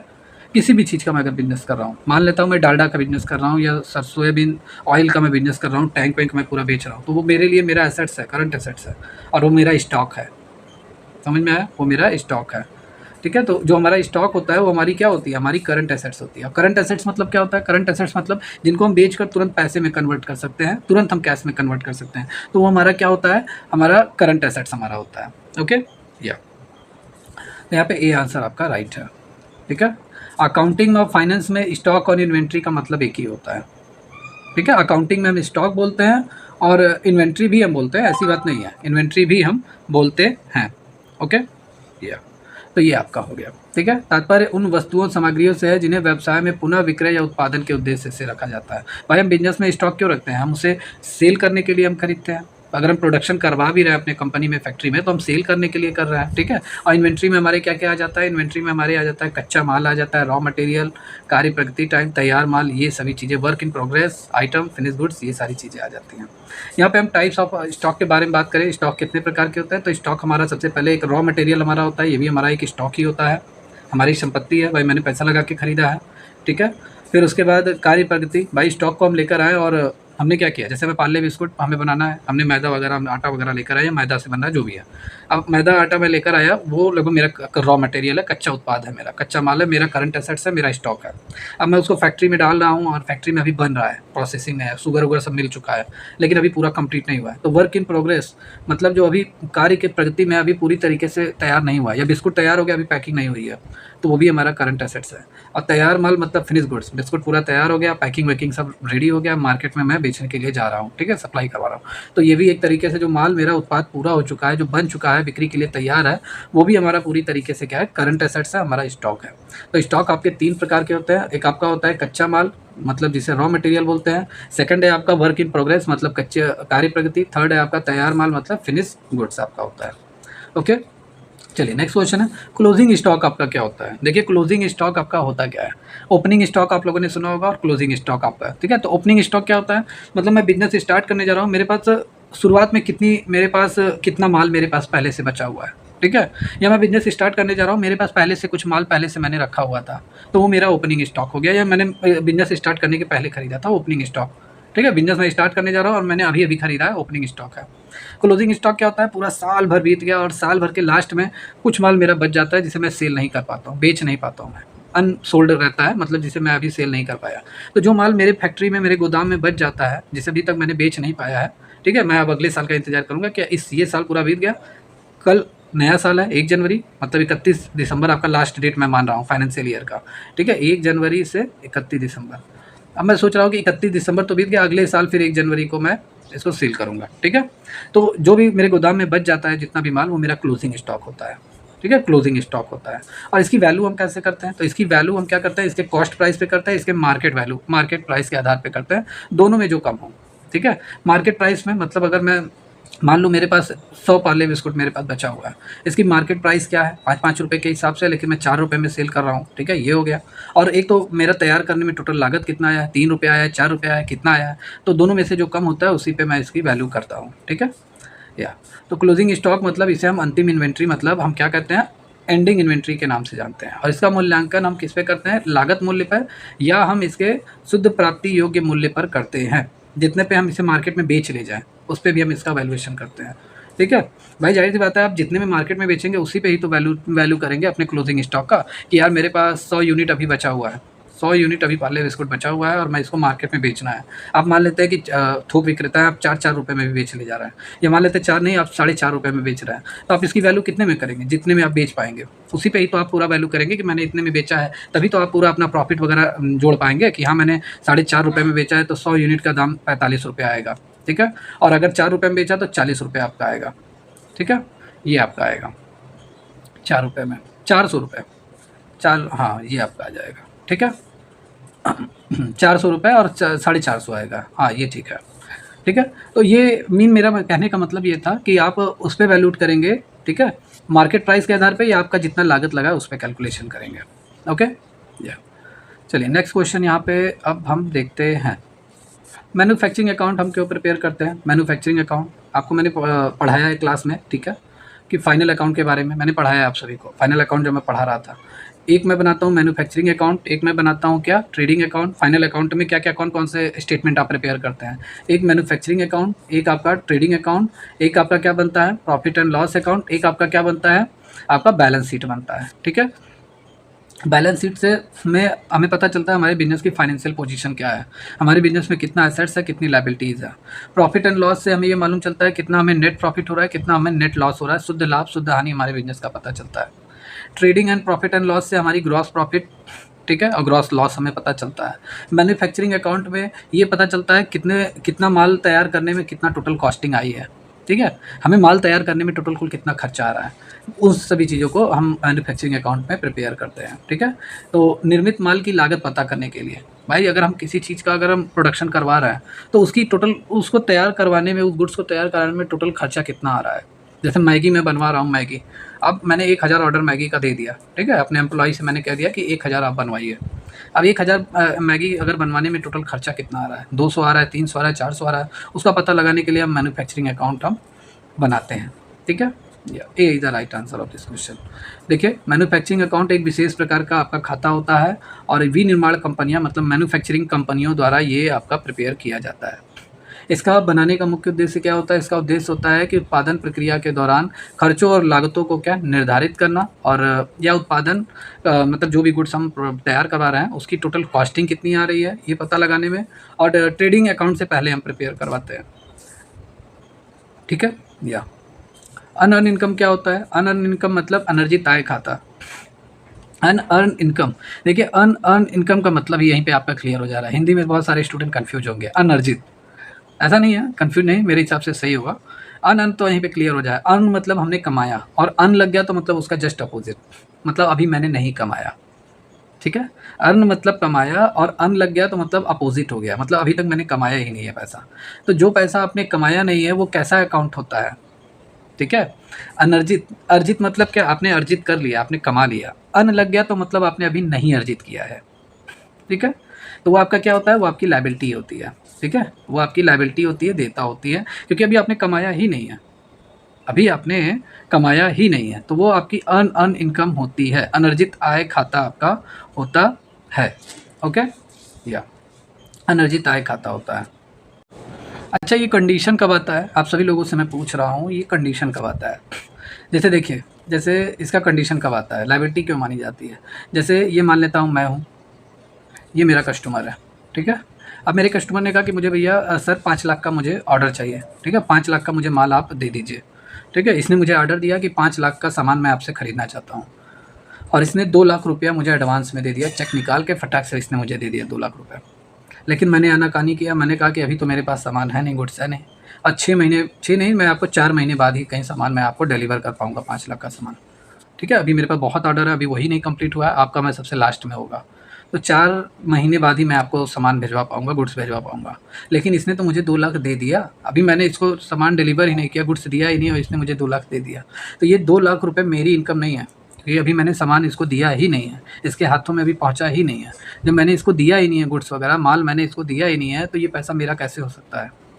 बल्कि से इसने मुझे पेमेंट कर दिया, 2 लाख इसने मुझे दे दिया, मेरे हाथ में आ गया, मेरी इनकम अभी नहीं मानी जाएगी। जब मैं इसे 2 लाख का गुड्स इसके पास भिजवा दूंगा, तब ये 2 लाख बराबर हो जाएगा, तब ये मेरी इनकम होगी। अभी मैंने इसको कहा कि 4 महीने बाद ही मैं कहीं तुम्हें दे पाऊंगा, तो जाहिर सी बात है ये पैसा मेरा नहीं है। एक तरीके से मेरे पास आ भी गया है, लेकिन ये मेरी एक तरीके से लायबिलिटी मानी जाएगी अकाउंट्स के पॉइंट ऑफ व्यू से। लेखांकन के परिप्रेक्ष्य से ये 2 लाख रुपया क्या होगा? मेरे लिए लायबिलिटी होगी। ठीक है। मेरा पैसा नहीं है, एक कर्ज के समान माना जाएगा। आई होप कॉन्सेप्ट क्लियर हो गया होगा। ठीक है। तो यहाँ पे आपका बी आंसर सही है। देखिए यहाँ पे अनअर्न इनकम आपका also unearned revenue. Unearned revenue मतलब जिसे हमने कमाया नहीं है, या डिफर्डेड रिवेन्यू आस्थगित राजस्व के रूप में जाना जाता है। किसी व्यवसाय द्वारा वस्तुएं सेवाओं के लिए धन को दर्शाता है जो अभी तक वितरित या निष्पादित नहीं किया गया है, मतलब ऐसी मनी को रिप्रेजेंट करता है जो अभी तक बिजनेस द्वारा तो रिसीव कर लिया गया है, लेकिन सर्विस अभी तक डिलीवर नहीं किया गया है। मनी हमने रिसीव कर लिया है अपने बिजनेस के थ्रू, 2 लाख मुझे मिल गया है, लेकिन अभी मैंने service not yet delivered and perform, लेकिन अभी मैंने सर्विस दिया नहीं है। तो ये अनअर्न इनकम होता है, एक लायबिलिटीज़ आपकी होती हैं, और इसे कंपनी के बैलेंस शीट में लायबिलिटीज़ मानी जाती हैं, और भविष्य में माल और सेवाएं प्रदान करने का हमारा दायित्व होता है, हमारा जिम्मेदारी बन जाती है कि अगर मैंने 2 लाख ले लिया है तो मुझे नियर फ्यूचर में माल भिजवाना पड़ेगा। ठीक है। चलिए नेक्स्ट क्वेश्चन है, is arrive at by deducting cost of goods sold from sales, मतलब बिक्री से बेचे गए माल की लागत घटाकर प्राप्त की जाती है। मतलब मैंने अगर 1 लाख का सामान बेचा है, 1 लाख का मैंने गुड्स बेच दिया। ठीक है। 1 लाख का गुड्स बेच दिया, अब इसमें से मैं क्या लेस करूँ? ठीक है, कि मेरा क्या निकल आया, मतलब माल की लागत घटाकर बिक्री से, अगर क्वेश्चन का मतलब यह है कि इसमें मैं माल की लागत घटाकर, मैंने 1 लाख का सामान बेचा है, और जो मैंने सामान जो बेचा है, ठीक है, 1,00,000 रुपए का सामान, ये ऐसे एक बार समझिए, मैं फिर से डायग्राम बना रहा हूँ। जैसे मेरे पास 1,00,000 का सामान है और 1,00,000 का सामान मैंने 1,50,000 रुपए में मैंने बेचा है, 1,50,000 रुपए मैंने बेचा है, तो जाहिर-सी बात है 50,000 का हमारा क्या आ रहा है, प्रॉफ़िट आ रहा है कि नहीं, 50K का प्रॉफ़िट आ रहा है। 1,00,000 का सामान मैंने 1,50,000 रुपए में बेचा, तो मतलब 50K का मेरे पास प्रॉफ़िट अर्न हो रहा है। और ये आपका क्या होता है, ये आपका ग्रॉस प्रॉफ़िट होता है। क्या होता है, ग्रॉस प्रॉफ़िट होता है। B is the right answer of this question. Okay, मतलब बिक्री राजस्व में से बेची गई वस्तुओं की लागत को घटाकर हम क्या निकालते हैं, ग्रॉस प्रॉफिट। मतलब ग्रॉस प्रॉफिट हमें मिलता है deducting the cost of goods sold, जितना भी हम गुड्स सोल्ड करते हैं, ठीक है, फ्रॉम द सेल्स रेवेन्यू, जितना हमने रेवेन्यू अर्न किया है और जितने रुपए का माल मैंने बेचा है, दोनों को लेस कर दो, ग्रॉस प्रॉफिट आपका आ जाता है। नेट प्रॉफिट कब आता है, बहुत सारे स्टूडेंट कहेंगे कि नहीं सर इसमें नेट प्रॉफिट होगा। तो नेट प्रॉफिट मतलब शुद्ध आय होता है, शुद्ध मतलब पूरी तरीके से आपका प्योर, आपकी पूरी तरीके से लाभ होता है, बेनिफिट होता है। इसमें क्या क्या लेस होता है नेट प्रॉफिट में, देखिए नेट प्रॉफिट तब आपका अराइव होता है जब आप सभी एक्सपेंसेस को भी घटा देते हैं, सभी खर्चों को including operating expenses. Operating expenses जब तक माल को बेचने के लिए हम जितना भी खर्च करते हैं इधर उधर, सब हम लेस करेंगे, ठीक है। इंटरेस्ट हम लेस करेंगे, टैक्स जितना गवर्नमेंट को पे करते हैं, ठीक है, आने जाने का जो खर्चा वगैरह रहता है, इन सबको हम लेस करते हैं, तब जाके हमारा टोटल नेट रेवेन्यू मेरा निकल कर आता है कि मेरा शुद्ध लाभ मेरा इतना है। जैसे आप ही समझिए, आप अपने फैक्ट्री में से मान लेते हैं 10,000 का सामान मार्केट लेकर जा रहे हैं बेचने के लिए, आपने टोटल इसे 10,000 का सामान आपने 15,000 में बेचा, राइट। आपको फ़ायदा कितने का हुआ, 5,000 का, लेकिन ये अभी आपका ग्रॉस प्रॉफिट है, ठीक है, ग्रॉस प्रॉफिट है। भाई मार्केट में लेकर गए हैं तो डीजल लगा है कि नहीं, बीच में डीजल भरवाए होंगे अपने 4 व्हीलर में, तो डीजल का खर्चा मान लेते हैं 500 रुपया हो गया, ठीक है। फिर आपके एम्प्लॉई हैं, दिन भर में आपके साथ थे, आप उन्हें खाना पीना कराए होंगे, भाई बढ़िया सा पिज़्ज़ा वगैरह खिलाए उलाए होंगे, तो 300 रुपये इसका पकड़ लीजिए, ठीक है। तो ये सब जितने भी छोटे मोटे खर्चे आते रहते हैं, मान लेते हैं बीच में कुछ सामान आपका डिफेक्ट हो गया, ठीक है, आप क्या कर रहे हैं, उस सामान जो डिफेक्ट हो गया उसको आप उसी समय बनवा दिए आप, ठीक है, तो बनाने उस सामान को डिफेक्ट होने में, उसको ठीक करवाने में जो खर्चा आ रहा है, ठीक है, तो ये सारे एक्सपेंसेस हम लेस करते हैं, तब आपका नेट प्रॉफिट आता है, शुद्ध लाभ आपका आता है। अब मेरे ख्याल से क्लियर हो गया होगा, ठीक है। तो ये आपका नेट प्रॉफिट होता है, ये फार्मूला आपका है, इसे नोट कर लीजिए। ओके, चलिए नेक्स्ट क्वेश्चन है, डेबिट मीन। डेबिट का मतलब क्या होता है, डेबिट का मतलब होता है आपका, देखिए डेबिट मैंने आपको पढ़ाया है पूरी तरीके से। डिक्रीज इन एसेट्स, जब मेरे हाथ से एसेट्स जाती है तो हम डेबिट करते हैं, नहीं क्रेडिट करते हैं। मैंने आपको पढ़ाया है रियल अकाउंट्स, जितने भी मेरे स्टूडेंट हैं सबको मैंने personal account, real account, nominal account, ये रूल मैंने पढ़ाया हुआ है, ठीक है। और संपत्ति में जब कमी होती है तो हम क्रेडिट करते हैं। जैसे एक छोटा सा एग्जांपल, मैंने राम को 5,000 रुपये पे किया, तो राम को जब मैं पे करूँगा तो राम के अकाउंट को डेबिट करूँगा, पाने वाले को डेबिट, और मेरे हाथ से पैसा जा रहा है तो संपत्ति मेरी जा रही है, पैसा मेरी संपत्ति है, मतलब एसेट्स है, तो टू कैश हम क्या करेंगे, क्रेडिट कर देंगे। तो यहाँ मैंने क्रेडिट किया ना, तो डिक्रीज़ होने पे एसेट्स को क्रेडिट नहीं किया, डिक्रीज़ होने पे एसेट्स को क्रेडिट किया जाता है, ठीक है, डेबिट नहीं किया जाता है। और यहाँ कह रहा है कि डेबिट का मतलब जब आपके संपत्ति आपकी कम हो रही है, नहीं, संपत्ति जब डेबिट, क्रेडिट का मतलब आपकी संपत्ति कम हो रही है, ये होना चाहिए। तो फर्स्ट आपका यहाँ पे रॉन्ग है, ठीक है। इंक्रीज़ इन लायबिलिटी, लायबिलिटी बढ़ने पे मतलब डेबिट करते हैं हम, गलत है। जैसे मान लेते हैं राम मुझे 5,000 रुपये दे रहा है, 5K, तो जाहिर सी बात है मेरे पास कैश आ रहा है, संपत्ति आ रही है, तो डेबिट करेंगे। और राम मुझे पे कर रहा है, मतलब टू राम अकाउंट को मैं क्या करूँगा, क्रेडिट करूँगा। तो मेरी लायबिलिटी बढ़ रही है ना, मैं राम से भाई 5,000 उधार ले रहा हूँ, तो मेरी लायबिलिटी बढ़ रही है, और जब लायबिलिटी बढ़ेगी तो हम क्या करेंगे, क्रेडिट करेंगे, ठीक है। तो ये भी आपका सेकंड वाला भी आपका यहाँ पे गलत हो गया। इंक्रीज़ इन एसेट्स, जब आपकी एसेट्स बढ़ेगी तो आप उसे क्या करेंगे, डेबिट करेंगे, ये सही है। जैसे मान लेते हैं ये मेरा कस्टमर है, ठीक है, अमित है ये, और इस अमित ने मुझे, मेरा कस्टमर है, मेरा पैसा बाकी था, मैंने इसे उधार माल सेल किया था, इसने मुझे 10,000 रुपये इसने मुझे पे कर दिया, ठीक है। तो जाहिर सी बात है जब मेरे पास पैसा आएगा तो कैश अकाउंट को मैं डेबिट करूँगा, और टू अमित अकाउंट से क्या मैं कर दूँगा, क्रेडिट कर दूँगा, ठीक है। तो इस कंडीशन में आपका क्या होगा, जब आपके हाथ में कैश आएगा, संपत्ति आपकी बढ़ेगी, तो उसे आप क्या करेंगे, डेबिट करेंगे, ये सही है आपका, ये एकदम परफेक्ट सही है। और लायबिलिटी इंक्रीज़ होने पे, देखिए ये दोनों ऑप्शन एक ही हैं, तो मतलब दोनों गलत हैं आपके, यहाँ पे सी आंसर आपका सही है, ठीक है, सी सही है। डेबिट शब्द किस लिए यूज होता है, वित्तीय शब्दावली में प्रयोग होता है, और जितना भी हम फाइनेंशियल ट्रांजैक्शन करते हैं, लेन देन करते हैं, वित्तीय लेन देन करते हैं, उस कंडीशन में हम इसे यूज करते हैं, ठीक है। जब आपके बैंक खाते से धन निकाला जाता है तो आपके मोबाइल पे क्या मैसेज आता है, जब आपके अकाउंट से पैसा निकाला जाता है, डेबिट का मैसेज आता है, राइट। और आपके खाते में एक लेन देन का नोट करते हैं तो हम डेबिट के रूप में जाना जाता है। आपको मालूम होगा, जैसे ही आप अपने अकाउंट से पैसा निकालते हैं, चाहे फॉर्म भर के निकालिए या आप गूगल पे, फ़ोन पे या ATM के थ्रू निकालेंगे, आपके मोबाइल पे तुरंत मैसेज आएगा डेबिट का, ठीक है। तो डेबिट का मैसेज आएगा और क्रेडिट का मैसेज कब आएगा, जब आपके अकाउंट में पैसा जमा होगा, ठीक है। ये तो डेबिट का मतलब होता है आपकी क्या हो रही है, एसेट्स आपकी बढ़ रही है, एसेट्स में वृद्धि हो रही है, ठीक है। और बैंक का अलग रूल है, हम लोग अपना अपने अकॉर्डिंग करते हैं डेबिट क्रेडिट। हमारे पास संपत्ति आ रही है तो हम डेबिट करेंगे, हमारे हाथ से संपत्ति मतलब एसेट्स आ रही है क्रेडिट करेंगे। बैंक वाला वो जो रिकॉर्डिंग करता है वो अपने लिए रिकॉर्डिंग करता है, ठीक है, वो हमारे अकाउंट के पॉइंट ऑफ व्यू से करता है। चलिए यहाँ पे आगे देखते हैं। ये जितने भी स्टूडेंट इस क्लास को देख रहे हैं, आप सभी स्टूडेंट अगर जितने भी लोग इस क्लास को देख रहे हैं, ठीक है, क्लास अगर अच्छी लग रही हो, समझ में आ रहा हो तो कमेंट्स करके आप लोग ज़रूर बताइए। और आपके फ्रेंड सर्कल में जितने भी स्टूडेंट हैं जो तैयारी करना चाहते हैं और अभी तक नहीं तैयारी कर रहे हैं, तो आप सभी लोग प्लीज़ उन्हें शेयर कीजिए, ज़्यादा से ज़्यादा बच्चे इस क्लास को अटेंड कर सकें, इस कोर्स को अटेंड कर सकें, जिससे वो भी कम मेरे हिसाब से, ठीक है, इस क्लास को अटेम्प्ट कर सकें। और जितनी भी चीज़ें मैं करा रहा हूँ ये कंप्लीट है आपके लिए, डेली बेसिस पे मैं क्लास ले रहा हूँ, आप सबको मॉक टेस्ट वगैरह भी प्रोवाइड किया जा रहा है, तो वो भी स्टूडेंट अपनी तैयारी अच्छे से कर सकें, ठीक है। तो डाउनलोड करवा दीजिए आप अपने दोस्तों को, अपने जितने भी फ्रेंड सर्कल में हैं, डाउनलोड हमारी एकेडमी ऑफिशियल, और इस नंबर पे अगर उन्हें कोई जानकारी चाहिए तो इस नंबर पे वो कॉल भी कर सकते हैं, ठीक है। चलिए यहाँ पे तो आपका एक पोर्सन ओवर हो गया क्या, अकाउंट्स का। अब यहाँ पे आपका जो पोर्सन स्टार्ट होता है टैक्सेशन का, ठीक है, टैक्सेशन का यहाँ पे देखते हैं, ओके, टैक्सेशन की क्लास। तो चलिए यहाँ पे टैक्सेशन में इनकम टैक्स आपका सबसे पहला क्वेश्चन है। सबसे पहले कह रहा है, थोड़ा हम इस पे फास्ट चलेंगे, ज़्यादा फास्ट करेंगे तो और भी जल्दी कवर होगा। Income tax act extended to, मतलब आयकर अधिनियम का विस्तार निम्नलिखित तक है। इनकम टैक्स कहाँ कहाँ लागू होता है आपका, तो इनकम टैक्स देखिए अब पूरे इंडिया में लागू होता है, तो आपका पूरा फर्स्ट आंसर सही है। पहले क्या था, इनकम टैक्स आपका जम्मू एंड कश्मीर में नहीं लगता था और इंडिया के सभी राज्यों में लगता था, लेकिन अब जम्मू एंड कश्मीर पूरी तरीके से यूनियन टेरिटरी हो गया है, केंद्र शासित प्रदेश है। जम्मू एंड लद्दाख 2 पार्ट में डिवाइड हो गया है, तो अब पूरे भारत में आपका इनकम टैक्स का नियम लागू होता है। और धारा 1970 जो इन लोगों का लग रहा था, कौन सा था, 1970 ही था ना, या हाँ ये वही था, मे भी, हाँ। तो पूरी तरीके से वो क्या धारा 370 है, ठीक है। जम्मू कश्मीर का जो धारा था, सेक्शन था, वो 370 हमारे केंद्र सरकार ने इसे क्या कर दिया, हटा दिया। और हटाने पे क्या था, हट गया, तो इसका मतलब है कि अब इनकम टैक्स का जो रूल है वो भी जम्मू कश्मीर में लागू होगा। तो यहाँ पे आपका राइट आंसर संपूर्ण भारत। आयकर क्या होता है, इनकम टैक्स पूरे भारत में लागू होता है। भारत का प्रत्येक निवासी, प्रत्येक एवरी रेसिडेंट, एक नागरिक इंडिया का टैक्स देता है, ठीक है, अपनी इनकम पर। अगर जितना भी टैक्स कब देगा, जब आप टैक्स स्लैब के दायरे में आएंगे। मतलब अभी 2.5 लाख तक मिल रहा है भाई, 2.5 तक ओल्ड टैक्स रिजीम के अकॉर्डिंग। अगर जैसे ही 1 रुपया आपका बढ़ता है, 2.5 लाख 1 रुपया कमाते हैं, टैक्स के दायरे में आएंगे, आपको टैक्स पे करना पड़ेगा। 3 लाख 1 रुपये, लगभग 3 लाख तक मिल रहा है न्यू टैक्स रिजीम के अकॉर्डिंग। जैसे ही 1 रुपया आप कमाएंगे, आप टैक्स के दायरे में आ जाएंगे, ठीक है।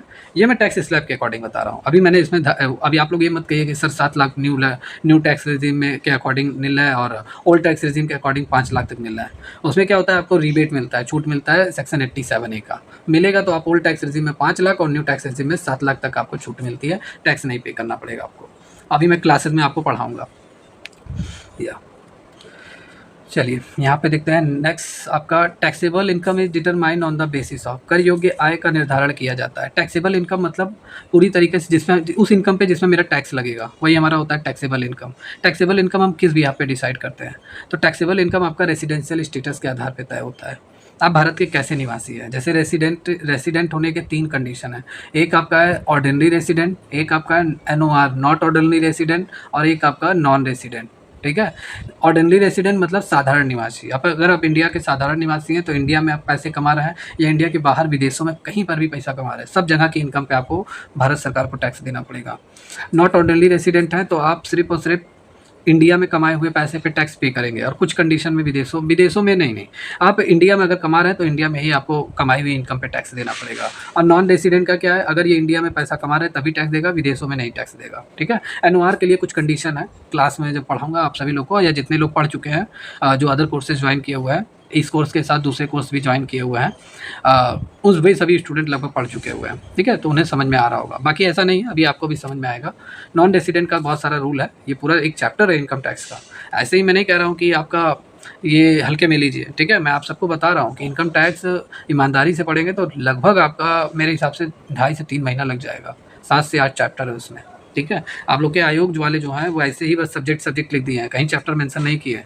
और जो अकाउंट टैक्सेशन है बहुत लेंदी है, पढ़ते जाइए, हमने 4 महीने का सिलेबस वो लोग जारी किए हैं, ठीक है। देखिए भारत में कोई भी व्यक्ति है जो अगर टैक्स पे करता है तो फाइनेंशियल ईयर में अगर वो भारत में आयकर अधिनियम के तहत उसकी आवासीय स्थिति निर्धारित होती है, मतलब रेसिडेंशियल स्टेटस चेक किया जाता है, उस बिहाफ पे आप टैक्स पे करते हैं। ठीक है, आवासीय स्थिति मतलब रेसिडेंशियल स्टेटस। ठीक है, उस आधार पे आपकी टैक्स लायबिलिटी बनती है। ऐसा नहीं है कि आप इंडियन के नागरिक हैं तो आप टैक्स पे करेंगे। भाई इंडिया का नागरिक विदेशों में रहता है, पूरे साल भर विदेशों में ही रहता है, इंडिया आता ही नहीं है, तो जाहिर सी बात है जब वो इंडिया आ ही नहीं रहा है, इंडिया कमा ही नहीं रहा, तो कहाँ से टैक्स पे करेगा। रेसिडेंशियल स्टेटस के आधार पे होता है। रेसिडेंशियल सेकंड क्वेश्चन है, रेसिडेंशियल स्टेटस आपका डिटरमाइन किया जाता है, आवासीय स्थिति का निर्धारण किया जाता है। तो आवासीय स्थिति आपकी कैसे चेक की जाती है? कैसे चेक की जाती है कि भारत के आप रेसिडेंट हैं, भारत के रेसिडेंट है, नेपाल के रेसिडेंट है, पाकिस्तान के रेसिडेंट है, कैसे चेक किया जाता है? ये प्रीवियस ईयर में आप भारत में कितने दिन रहे हैं उस आधार पे डिसाइड किया जाता है। जैसे एक रूल है कि अगर आप भारत में पिछले साल 182 दिन से अधिक रह लेते हैं, जैसे ये असेसमेंट ईयर है 2024-25, ठीक है, प्रीवियस ईयर क्या होगा 2023-24 होगा। अगर 2023-24 में अगर आप 182 या इससे प्लस एक दिन एक्स्ट्रा 182 प्लस दिन अगर आप ले लेते हैं, 182 ही रह लेते हैं या उससे अधिक दिन अगर इंडिया में रह लेते हैं तो भारत के रेसिडेंट माने जाएंगे, निवासी भारत के माने जाएंगे। ठीक है, और भी बहुत रूल हैं। जैसे प्रीवियस ईयर में मान लेते हैं ये हो गया आपका एक कंडीशन, ये हो गया आपका प्रीवियस ईयर में आप 60 दिन रहते हैं और उसके पहले के 4 सालों में 365 दिन रहते हैं, तब भी आप भारत के निवासी माने जाएंगे। तो बहुत सारे रूल होते हैं, जब ये चैप्टर आप लोग पढ़ेंगे तब समझ में आएगा। ठीक है, अभी यहाँ पे इतना समझिए कि रेसिडेंशियल स्टेटस आपका प्रीवियस ईयर में कितना दिन आप भारत में रह रहे हैं उस दिन यहाँ पे आपका डिसाइड किया जाता है। ठीक है, कराधान के उद्देश्य से आवासीय स्थिति निर्धारित की जाती है। भारतीय आयकर अधिनियम के अनुसार जो आपकी टैक्सेबल इनकम डिटरमाइन की जाती है वो आपकी आवासीय स्थिति के आधार पर की जाती है। ठीक है, जैसे अगर मैं कहूँ कि एक फाइनेंशियल ईयर मतलब फर्स्ट अप्रैल से 31 मार्च, ये आपका बैंक का भी फाइनेंशियल ईयर होता है और हम लोगों का भी लगभग होता ही है। हम लोग ऐसे 1 जनवरी से 31 दिसंबर फॉलो करते हैं। ठीक है, पिछले वर्ष भारत में रहने की अवधि के आधार पर आपका रेसिडेंशियल स्टेटस आवासीय स्थिति चेक की जाती है। रेसिडेंशियल स्टेटस आपकी 3 श्रेणियों में डिवाइड की गई है। एक आपका भारत के आप निवासी हैं, भारत के निवासी नहीं हैं मतलब नॉन रेसिडेंट हैं, जैसे एनआरआई वगैरह है जो पंजाबी हैं या जो लोग कनाडा वनाडा जाके रहते हैं, आते ही नहीं इंडिया में, तो एनआरआई हो गए, नॉन रेसिडेंट ऑफ इंडिया, जो रहने की शर्तों को पूरा नहीं करते हैं वो नॉन रेसिडेंट आपके हो जाएंगे। और एनओआर मतलब क्या, इंडिया के निवासी हैं लेकिन कुछ हद तक हैं, ठीक है, लेकिन साधारण निवासी नहीं है। तो 3 तरह के रेसिडेंट होते हैं। ओके, चलिए नेक्स्ट क्वेश्चन है आपका, आयकर income tax was passed in, आयकर मतलब किस वर्ष पारित किया गया? तो आयकर अधिनियम आपको सभी को मालूम है 1961 में ये पूरी तरीके से क्या किया गया था, पास किया गया था, पारित किया गया था। आयकर अधिनियम 1961 में पूरी तरीके से आयकर निर्धारण कानून के तहत ये पास किया गया था। एक तरीके से आयकर अधिनियम 1961 एक भारत में एक आयकर निर्धारण कानून है, मतलब इनकम टैक्स को डिटरमाइन करने वाला एक कानून है ये। ठीक है, income tax act is a main law, ये एक ऐसा कानून है जिससे क्या डिसाइड होता है, आपका इनकम टैक्स, आपकी इनकम पे टोटल कुल कितना टैक्स लगेगा अगर आप भारत में रह रहे हैं, वो इनकम टैक्स एक्ट 1961 के तहत डिसाइड किया जाता है। एक तरीके से एक कानून है। ठीक है, और ये एक्ट कब आया था? ये एक्ट आपका 1 अप्रैल 1962 में पूरी तरीके से लागू कर दिया गया था। ठीक है, एक्ट में क्या है 298 सेक्शन है और 10 और 14 शेड्यूल्स हैं आपके। ठीक है, ये इतनी बातें आपको इस क्वेश्चन से जानकारी मिलती है। तो आयकर किस वर्ष पारित किया गया था? 1961 में, और लागू कब किया गया था? 1 अप्रैल। ठीक है, 1 अप्रैल 1962 में ये पूरी तरीके से पूरे इंडिया में लागू कर दिया गया था। इनकम टैक्स एक्ट 1962 मतलब आयकर का कानून 1 अप्रैल 1962 को लागू कर दिया गया था। इनकम टैक्स किस प्रकार का टैक्स है? आप सभी को मालूम है ये एक डायरेक्ट टैक्स है। कैसा टैक्स है? ये एक डायरेक्ट टैक्स है। जैसे आप हैं तो आपकी इनकम पे टैक्स लिया जाता है। अगर आप मान लेते हैं एक बिजनेसमैन है या सर्विस पेशा में, अगर आपकी इनकम 3 लाख से अबव है, मान लेते हैं आपकी इनकम 4,50,000 है, तो आपकी इनकम अगर आप टैक्स के दायरे में आ रहे हैं, टैक्स स्लैब जो है आपका, जो हर साल बदलता रहता है, उसके अंतर्गत आ रहा है, आपकी इनकम पर आप ही से लिया जाता है, आप के सिवा और कोई इसकी भरपाई नहीं करेगा। ठीक है, ये आप किसी एक पर्सनल व्यक्ति की इनकम पे ये टैक्स लिया जाता है, इसलिए ये डायरेक्ट टैक्स कहा जाता है, प्रत्यक्ष कर कहा जाता है। A is the right answer of this question. ठीक है, मतलब इनकम टैक्स एक डायरेक्ट टैक्स है। ये कर जो होता है, ये जो टैक्स होता है, सीधे उस व्यक्ति या संस्था द्वारा भुगतान किया जाता है जिस पर ये लगाया जाता है। अगर आपकी इनकम पे थोपा जाएगा कि भैया आपकी इनकम 10 लाख है पूरे एनुअल में, आप टैक्स पे कीजिए, ठीक है, गवर्नमेंट ऑफ इंडिया मांगेगी तो आप ही को पे करना है। ठीक है, और सीधा आप इस सरकार को पे करेंगे, इसके बीच में कोई बिचौलिया नहीं है। जैसे जीएसटी क्या है, जीएसटी के बीच में बहुत सारे मतलब माध्यम आ जाते हैं, बहुत सारे बिचौलिए आ जाते हैं। जैसे आप दुकानदार से पार्ले बिस्कुट खरीदेंगे, दुकानदार को आपने जीएसटी पे कर दिया, दुकानदार होलसेलर को, जैसे आपने दुकानदार से खरीदा पार्ले बिस्कुट 5 का, आपने इसमें 40 पैसा जीएसटी दे दिया दुकानदार को। दुकानदार होलसेलर के पास जाएगा, होलसेलर को ये जीएसटी पे करेगा, होलसेलर को जो भी पे करेगा 20 पैसा 30 पैसा, भाई कुछ तो कमी पे करेगा। होलसेलर क्या जाएगा, मैन्युफैक्चरर के पास जाएगा, ये यहाँ जीएसटी पे करेगा, ठीक है। फिर उसके बाद गवर्नमेंट को जाके मिलता है। तो जीएसटी अलग है और इनकम टैक्स में सीधा आप गवर्नमेंट को पे करते हैं। चलिए next question, there are heads of income. कितनी हेड्स ऑफ इनकम आपकी, मतलब इनकम कमाने के कितने जरिए हैं, कितनी हेड्स ऑफ इनकम होती है, कितने सीट्स होते हैं। तो 5 तरह की इनकम हमारी होती है। तो यहाँ पे सी आंसर सही है। कौन कौन से हैं, जैसे हमारी इनकम हमें किससे मिलती है, हमारी सैलरी से मिलती है। हमारे पास अगर हाउस प्रॉपर्टी है तो उससे हमारी इनकम जनरेट हो रही है, भाई अपनी हाउस प्रॉपर्टी हमने किराए पे दे दिया, ठीक है, उससे हम इनकम जनरेट कर रहे हैं। हमारा बिजनेस है, बिजनेस से हमारी इनकम जनरेट हो रही है। हमारे पूंजीगत लाभ मतलब कैपिटल गेंस का मतलब, जैसे मेरी ज़मीन है 10 लाख की ज़मीन है, मैंने 20 लाख में बेचा, ठीक है, 10 लाख मैंने जनरेट किया ना, तो हमारा कैपिटल गेंस है।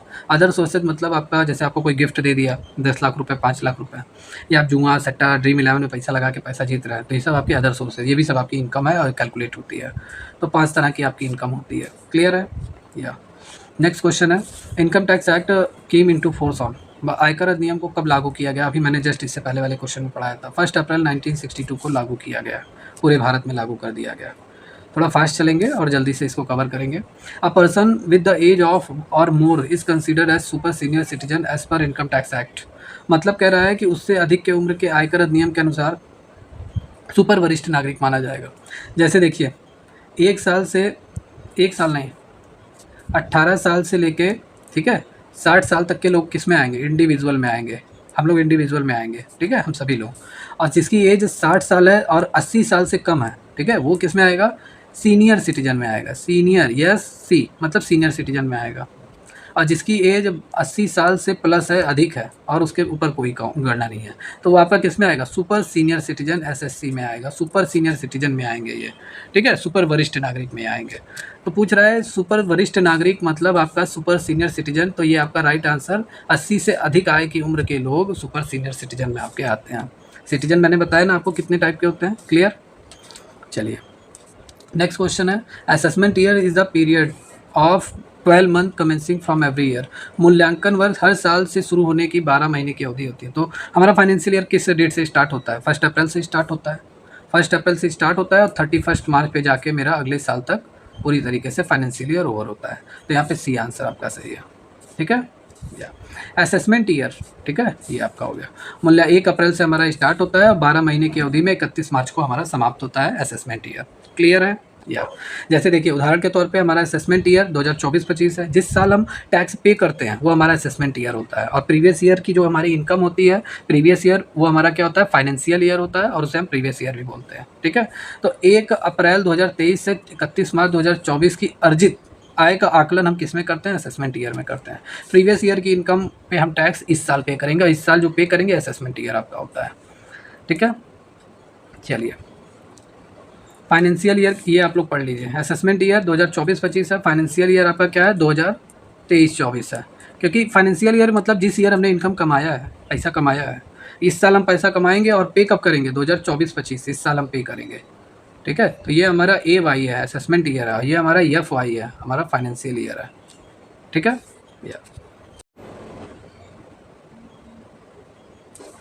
या तो यहाँ पे आपसे पूछ रहा है, surcharge levied when the total income exceeds. कितनी इनकम आपकी अधिक हो जाए कि आपसे सरचार्ज लिया जाएगा। तो इसका राइट आंसर होगा 50 लाख होगा। यहाँ पे बी रहना चाहिए आंसर में, गलत हो गया, मैं सही करा दूंगा, ठीक है। तो 50 लाख से अगर अधिक आपकी इनकम है तो आपसे सरचार्ज लिया जाएगा, ठीक है। सरचार्ज मतलब चार्ज के ऊपर चार्ज, सरचार्ज, ठीक है। सी आंसर सही है।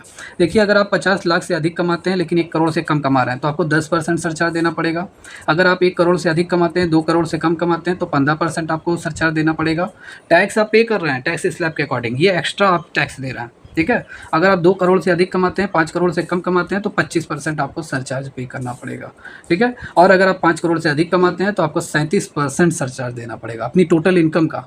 टोटल इनकम का 10% देना पड़ेगा अगर 50 लाख से अधिक कमाते हैं, 1 करोड़ से कम, ठीक है। अगर आप 1 करोड़ से अधिक कमाते हैं, 2 करोड़ से कम, तो आपको अपनी टोटल इनकम का, इनकम आयकर का, टैक्स का, सॉरी इनकम टैक्स, जितना भी आपका टैक्स बन रहा है उस पर आपका ये कैलकुलेट होगा, ठीक है। इसको मैं डिटेल में पढ़ाऊँगा क्लास में, और लगभग जो लोग अदर कोर्सेज से जुड़े हुए वो लोग पढ़े हुए हैं, ठीक है। जैसे अगर मान लेते हैं आपकी टैक्स, मैं कह रहा हूँ कि अगर आपकी जो आपकी इनकम 1 करोड़ है, ठीक है, और आपका टैक्स बना है कितना, टैक्स आपका मान लेते हैं बन गया है 2 लाख रुपए। तो 1 करोड़ तक आप पहुँचे, मतलब आप किस कंडीशन में आ रहा है, इस वाले में आ रहा है, 1 करोड़ या 1 करोड़ से अधिक होने पे, या इसमें आएँगे आप, 1 करोड़ से अधिक नहीं है, मतलब 1 करोड़ तो है, तो 10% आप टैक्स पे करेंगे, मतलब 2 लाख का 10% मतलब 20,000 रुपये आप सरचार्ज देंगे, ठीक है। टैक्स के ऊपर टैक्स आपका लगता है, तो ये आपका हो गया।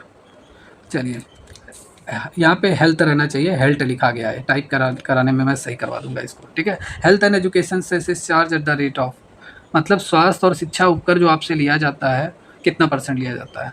देखिए, देश का कोई भी नागरिक हो, देश का कोई भी निवासी हो, उससे गवर्नमेंट स्वास्थ्य और शिक्षा के लिए कुछ परसेंट अलग से टैक्स के रूप में चार्ज करती है, सभी से लिया जाता है, ये देना पड़ता है, ठीक है। हेल्थ एंड एजुकेशन से सभी को देना पड़ता है। तो ये जो रेट चल रहा है ये 4% चल रहा है, तो D is the right answer of this question. Bharat में जो करदाता है, टैक्स पेयर है, उसकी आयकर राशि मतलब इनकम टैक्स का जो अमाउंट है, अधिभार सहित यदि लागू हो तो स्वास्थ्य एवं शिक्षा उपकर शुल्क लिया जाता है, और स्वास्थ्य एवं शैक्षिक सेवाओं को प्रदान करने के लिए, वित्त देने के लिए लगाया जाता है। चलिए, as per the income tax act person include, income tax act के अकॉर्डिंग पर्सन कौन कौन लोग होते हैं, तो पर्सन मतलब जो लोग इनकम अर्न कर सकते हैं वो आपके पर्सन में काउंट होते हैं, जो लोग पैसा कमा सकते हैं गवर्नमेंट ऑफ इंडिया कहती है ये लोग पर्सन हैं, व्यक्ति हैं, व्यक्ति में शामिल किया जाता है। तो इंडिविजुअल, एचयूएफ और लोकल अथॉरिटी, ये सभी पैसा कमाते हैं भाई। इंडिविजुअल जैसे हम लोग हो गए, राम श्याम गीता बबीता, यही लोग, ठीक है, सब लोग, आप सब, हम सब इंडिविजुअल में हम लोग पैसा कमा सकते हैं, तो हम लोग पर्सन में आएंगे, व्यक्ति में शामिल किए जाएंगे।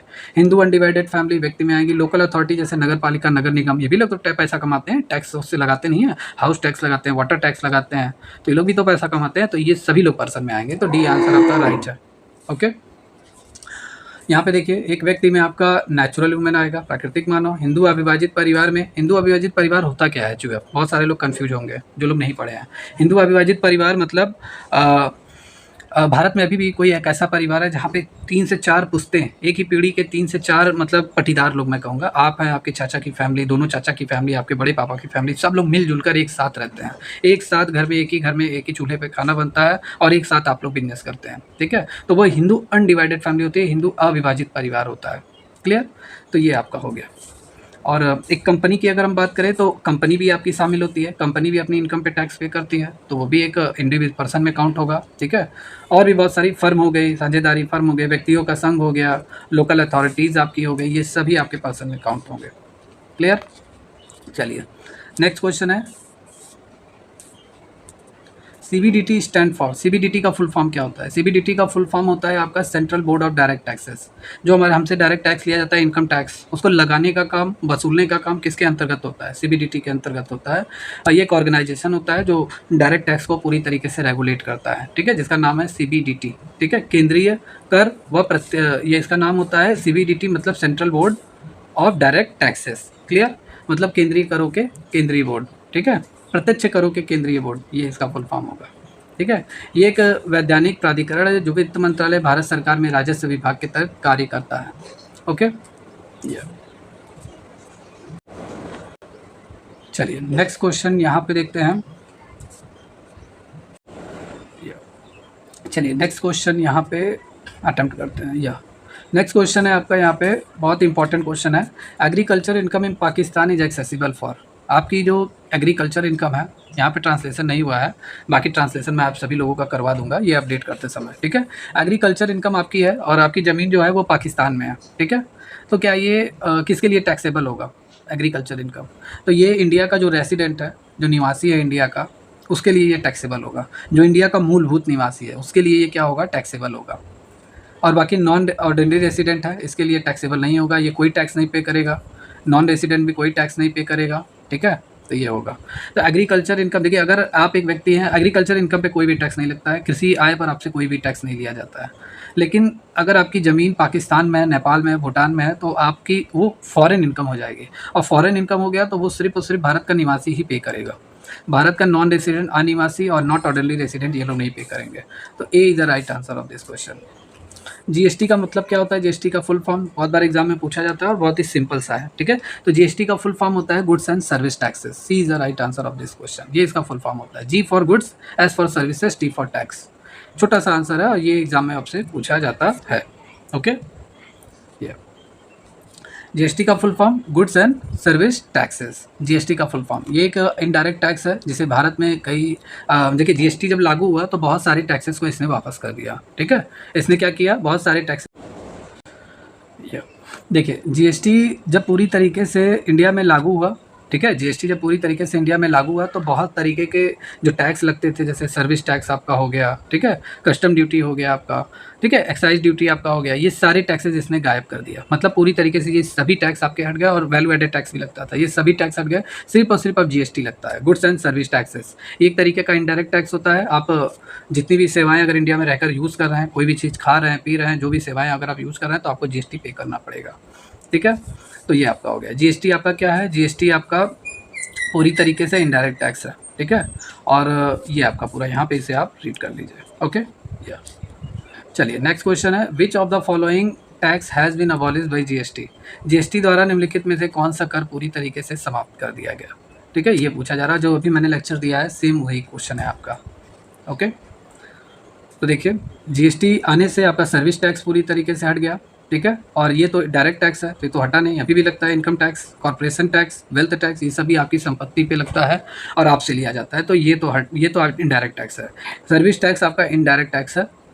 जीएसटी के आने से सर्विस टैक्स हट गया, अब सिर्फ और सिर्फ जीएसटी आपसे लिया जाता है, ठीक है।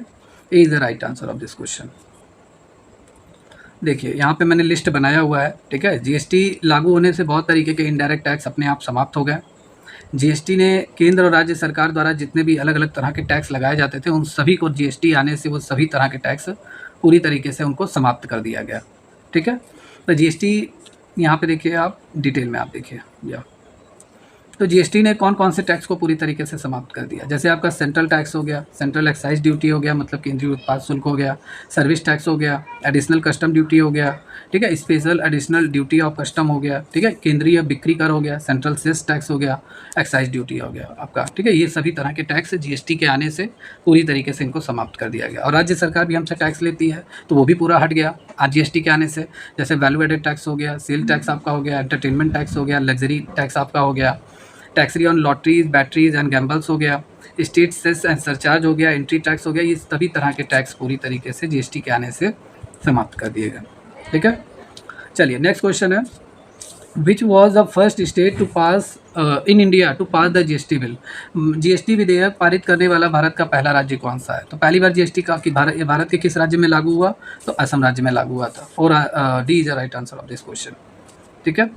आयात पर निम्नलिखित में से कौन सा कर लगता है? मतलब इंपोर्ट पर, जैसे अगर आप माल मंगा रहे हैं विदेशों से, तो मतलब इंपोर्ट पर, ठीक है, आपका कौन सा टैक्स लगता है? तो अगर आप विदेशों से माल मंगवाते हैं या इंपोर्ट करवाते हैं देश में ही, मतलब गुजरात से सामान आप यूपी में मंगवा रहे हैं, तो इंपोर्ट पर आपसे कौन सा लिया जाता है? तो IGST आपसे लिया जाता है, ठीक है, IGST आपसे लिया जाता है। जैसे आप यूपी के रहने वाले हैं और आप गुजरात से सामान मंगवा रहे हैं, तो आपसे IGST लिया जाता है। अंतर्राज्यीय टैक्स इसे बोलते हैं। एक राज्य से दूसरे राज्य के भीतर जो माल का सप्लाई होता है, उस पर ये टैक्स लगता है, ठीक है, ये आपका होता है। देखिए जब वस्तुओं का आयात होता है तो वहाँ पर आपसे IGST लिया जाता है। और जब जैसे बिहार में, अगर आप बिहार के हैं और बिहार में ही आप सामान मंगवा रहे हैं, बिहार की ही किसी कंपनी से आप सामान मंगवा रहे हैं, तब आपसे SGST लिया जाता है और CGST आपसे लिया जाता है, ठीक है। और अगर आप बिहार के हैं, बिहार के व्यवसायी हैं आप, और आप मुंबई महाराष्ट्र से अगर सामान मंगवा रहे हैं, तब आपसे IGST ऑनली लिया जाता है। क्लियर? या चलिए नेक्स्ट क्वेश्चन, जीएसटी रेट्स कौन कौन से इस समय अभी लागू हो रहे हैं, अप्लाई किया जा रहा है, ठीक है। कौन कौन सी जीएसटी दरें इस समय लागू हैं? तो आपका 0, 5%, ठीक है, 12%, 28%, 18%, 28%, तो 5 तरह की दरें हैं आपकी। तो सी आंसर राइट है, 0, 5, 12, 18, 28, ये 4 तरह की जीएसटी दरें भारत में इस समय लागू हैं, ठीक है। और 0% में कौन कौन सी चीज़ें आती हैं? जैसे ताज़े फल, सब्जियां, दूध, दही, अंडे, नमक, अनाज, इन सब पे आपसे कोई भी टैक्स नहीं लिया जाता है, नहीं लिया जाता है जीएसटी। 5% में आपसे जैसे पैकेट वाली जितने भी फूड हैं, ब्रांडेड अनाज हैं, खाद्य तेल है, ठीक है, 1000 के जूते हो गए, मैंने थोड़ा थोड़ा एग्जांपल दिया है, इससे आपके थोड़ा बहुत डाउट क्लियर होगा। तो इन सब पे 5% जीएसटी लिया जाता है। 12% जीएसटी पे जैसे आपसे मीट पे लिया जाएगा, मक्खन, पनीर, घी, ये सब पैकेट वाले आइटम है, खुले वाले नहीं, ठीक है। और मोबाइल फ़ोन, इन सब पे आपसे 12% लिया जाता है। 18% पे जैसे वित्तीय सेवाएं, रेस्तरां, दूरसंचार, IT सेवाएं, स्टॉल, इन सब पे लिया जाता है। 28% जैसे लग्जरी आइटम, जैसे आप कोई महंगी अगर सामान मंगा रहे हैं, बाइक मंगा रहे हैं, ठीक है, वो सब आपका हो गया। पान मसाला हो गया, धूम्रपान वाली चीज़ें हो गई, कार हो गई, मोटरसाइकिल, इस पर 28% आपसे लिया जाता है। तो ये आप पढ़ लेना अच्छे से, ठीक है। चलिए नेक्स्ट क्वेश्चन है, अब यहाँ पे बिहार पंचायत आपका स्टार्ट हो गया और बिहार पंचायत का देखते हैं। तो भारत में पंचायती राज व्यवस्था लागू करने वाला पहला राज्य कौन था? तो भारत में सबसे पहले जो पंचायती राज व्यवस्था लागू हुआ था वो आपका राजस्थान राज्य में लागू हुआ था। ए आंसर आपका सही है। ठीक है, पहली बार पंचायती राज व्यवस्था जो लागू हुआ था भारत के राजस्थान राज्य में लागू हुआ था। तो ए आंसर आपका यहाँ पे सही है। ठीक है, भारत में पंचायती राज व्यवस्था लागू करने वाला पहला राज्य राजस्थान था। 2 अक्टूबर 1959 को नागौर जिला में पूरी तरीके से पंचायती राज व्यवस्था लागू किया गया था। ओके, चलिए नेक्स्ट क्वेश्चन है, भारतीय संविधान में कौन सा अनुच्छेद पंचायती राज व्यवस्था से संबंधित है? तो आर्टिकल 40 में पूरी तरीके से पंचायती राज व्यवस्था के बारे में एक्सप्लेन किया गया है, आर्टिकल 40 में। ठीक है, मैंने आप सभी लोगों को क्लास में पढ़ाया भी है। आर्टिकल 40 में ग्राम पंचायत के बारे में बताया गया है पूरी तरीके से। तो यहाँ पे आपका ये आंसर सही है। चलिए, भारत में पंचायती राज व्यवस्था का स्तर नहीं है। कौन सा पंचायती राज व्यवस्था का सिस्टम नहीं है, कौन सा टायर नहीं है? तो ग्राम पंचायत है, पंचायत समिति है, जिला परिषद है, लोकसभा नहीं है। लोकसभा तो आपका सदन है, तो ये नहीं है। ठीक है, पंचायती राज व्यवस्था के ये तीनों स्तर है। पंचायती राज व्यवस्था के 3 स्तर होते हैं, 3 लेवल होते हैं, ग्राम पंचायत, पंचायत समिति, जिला परिषद आपका होता है। ठीक है, ग्राम पंचायत का चुनाव लड़ने के लिए न्यूनतम आयु कितनी होनी चाहिए? तो अगर आप 21 साल के हैं, मिनिमम 21 साल के, ठीक है, तो आप ग्राम पंचायत का चुनाव लड़ सकते हैं। मेरे हिसाब से इनका 21 साल नहीं 18 साल यहाँ पे दे रखा है, ये 21 साल होना चाहिए। ठीक है, ग्राम पंचायत, यहाँ पे टाइपिंग थोड़ा एरर हो गया है, इसको मैं सही करा दूंगा। ठीक है, अगर आपकी एज 21 साल है तब आप ग्राम पंचायत का चुनाव लड़ पाएंगे। तो 21 साल यहाँ पे बी आंसर रहना चाहिए। यहाँ पे थोड़ा टाइपिंग एरर हो गया है, मैं सही करा दूंगा इसको। ओके, ये ग्राम पंचायत का मुखिया कौन होता है? मुखिया कौन होता है, हेड कौन होता है ग्राम पंचायत का? तो ग्राम पंचायत का जो मुखिया होता है उसे हम सरपंच कहते हैं। A is the right answer of this question. Okay, लोकतांत्रिक विकेंद्रीकरण की स्थापना की सिफारिश किसने की थी? कौन सी कमेटी ने की थी, कौन सी समिति ने की थी? तो बलवंत राय मेहता समिति ने इसकी सिफारिश की थी। लोकतांत्रिक विकेंद्रीकरण के लिए, डेमोक्रेटिक डिसेंट्रलाइजेशन के लिए जिसने सिफारिश की थी वो आपका कौन था? बलवंत राय मेहता समिति।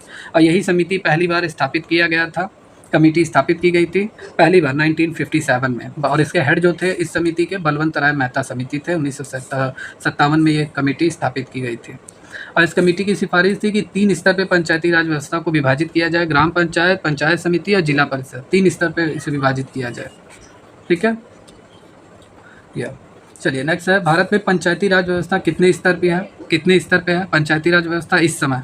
तो पंचायती राज व्यवस्था इस समय भारत में 3 स्तर पे काम कर रही है। 3 स्तर पर कौन कौन से? आपके सी आंसर राइट है। इस समय ग्राम पंचायत, पंचायत समिति और जिला परिषद, 3 स्तर पे पंचायती राज व्यवस्थाएं काम कर रही हैं इंडिया में इस समय। तो यहाँ पे आपका सी आंसर सही है। चलिए, वर्तमान में बिहार में कितना जिला पंचायत है? ये इंपॉर्टेंट क्वेश्चन है। बिहार में कितने जिला पंचायत है? तो टोटल 38 जिला पंचायत है इस समय वर्तमान में बिहार में। 38 डिस्ट्रिक्ट पंचायत है आपके, बी आंसर सही है। वर्तमान में 38 जिला पंचायत है बिहार में। और प्रत्येक जिला पंचायत का जो गठन होता है जिले में ग्रामीण विकास प्रशासनिक कार्यों को सुचारू रूप से चलाने के लिए किया जाता है। ठीक है, या बिहार में पंचायती राज व्यवस्थाओं का चुनाव किसके द्वारा कराया जाता है? तो देखिए, कोई भी पंचायती राज व्यवस्था हो, चाहे ग्राम पंचायत हो, पंचायत समिति हो, जिला परिषद, इसके चुनाव कराने की जिम्मेदारी राज्य सरकार, राज्य चुनाव आयोग, इलेक्शन स्टेट इलेक्शन कमीशन के अंतर्गत होता है। ठीक है, तो यही लोग इलेक्शन कराते हैं। ये is the right answer of this question. Next question है, in which year Bihar Panchayati Raj act, Bihar Panchayati Raj act किस वर्ष पारित किया गया?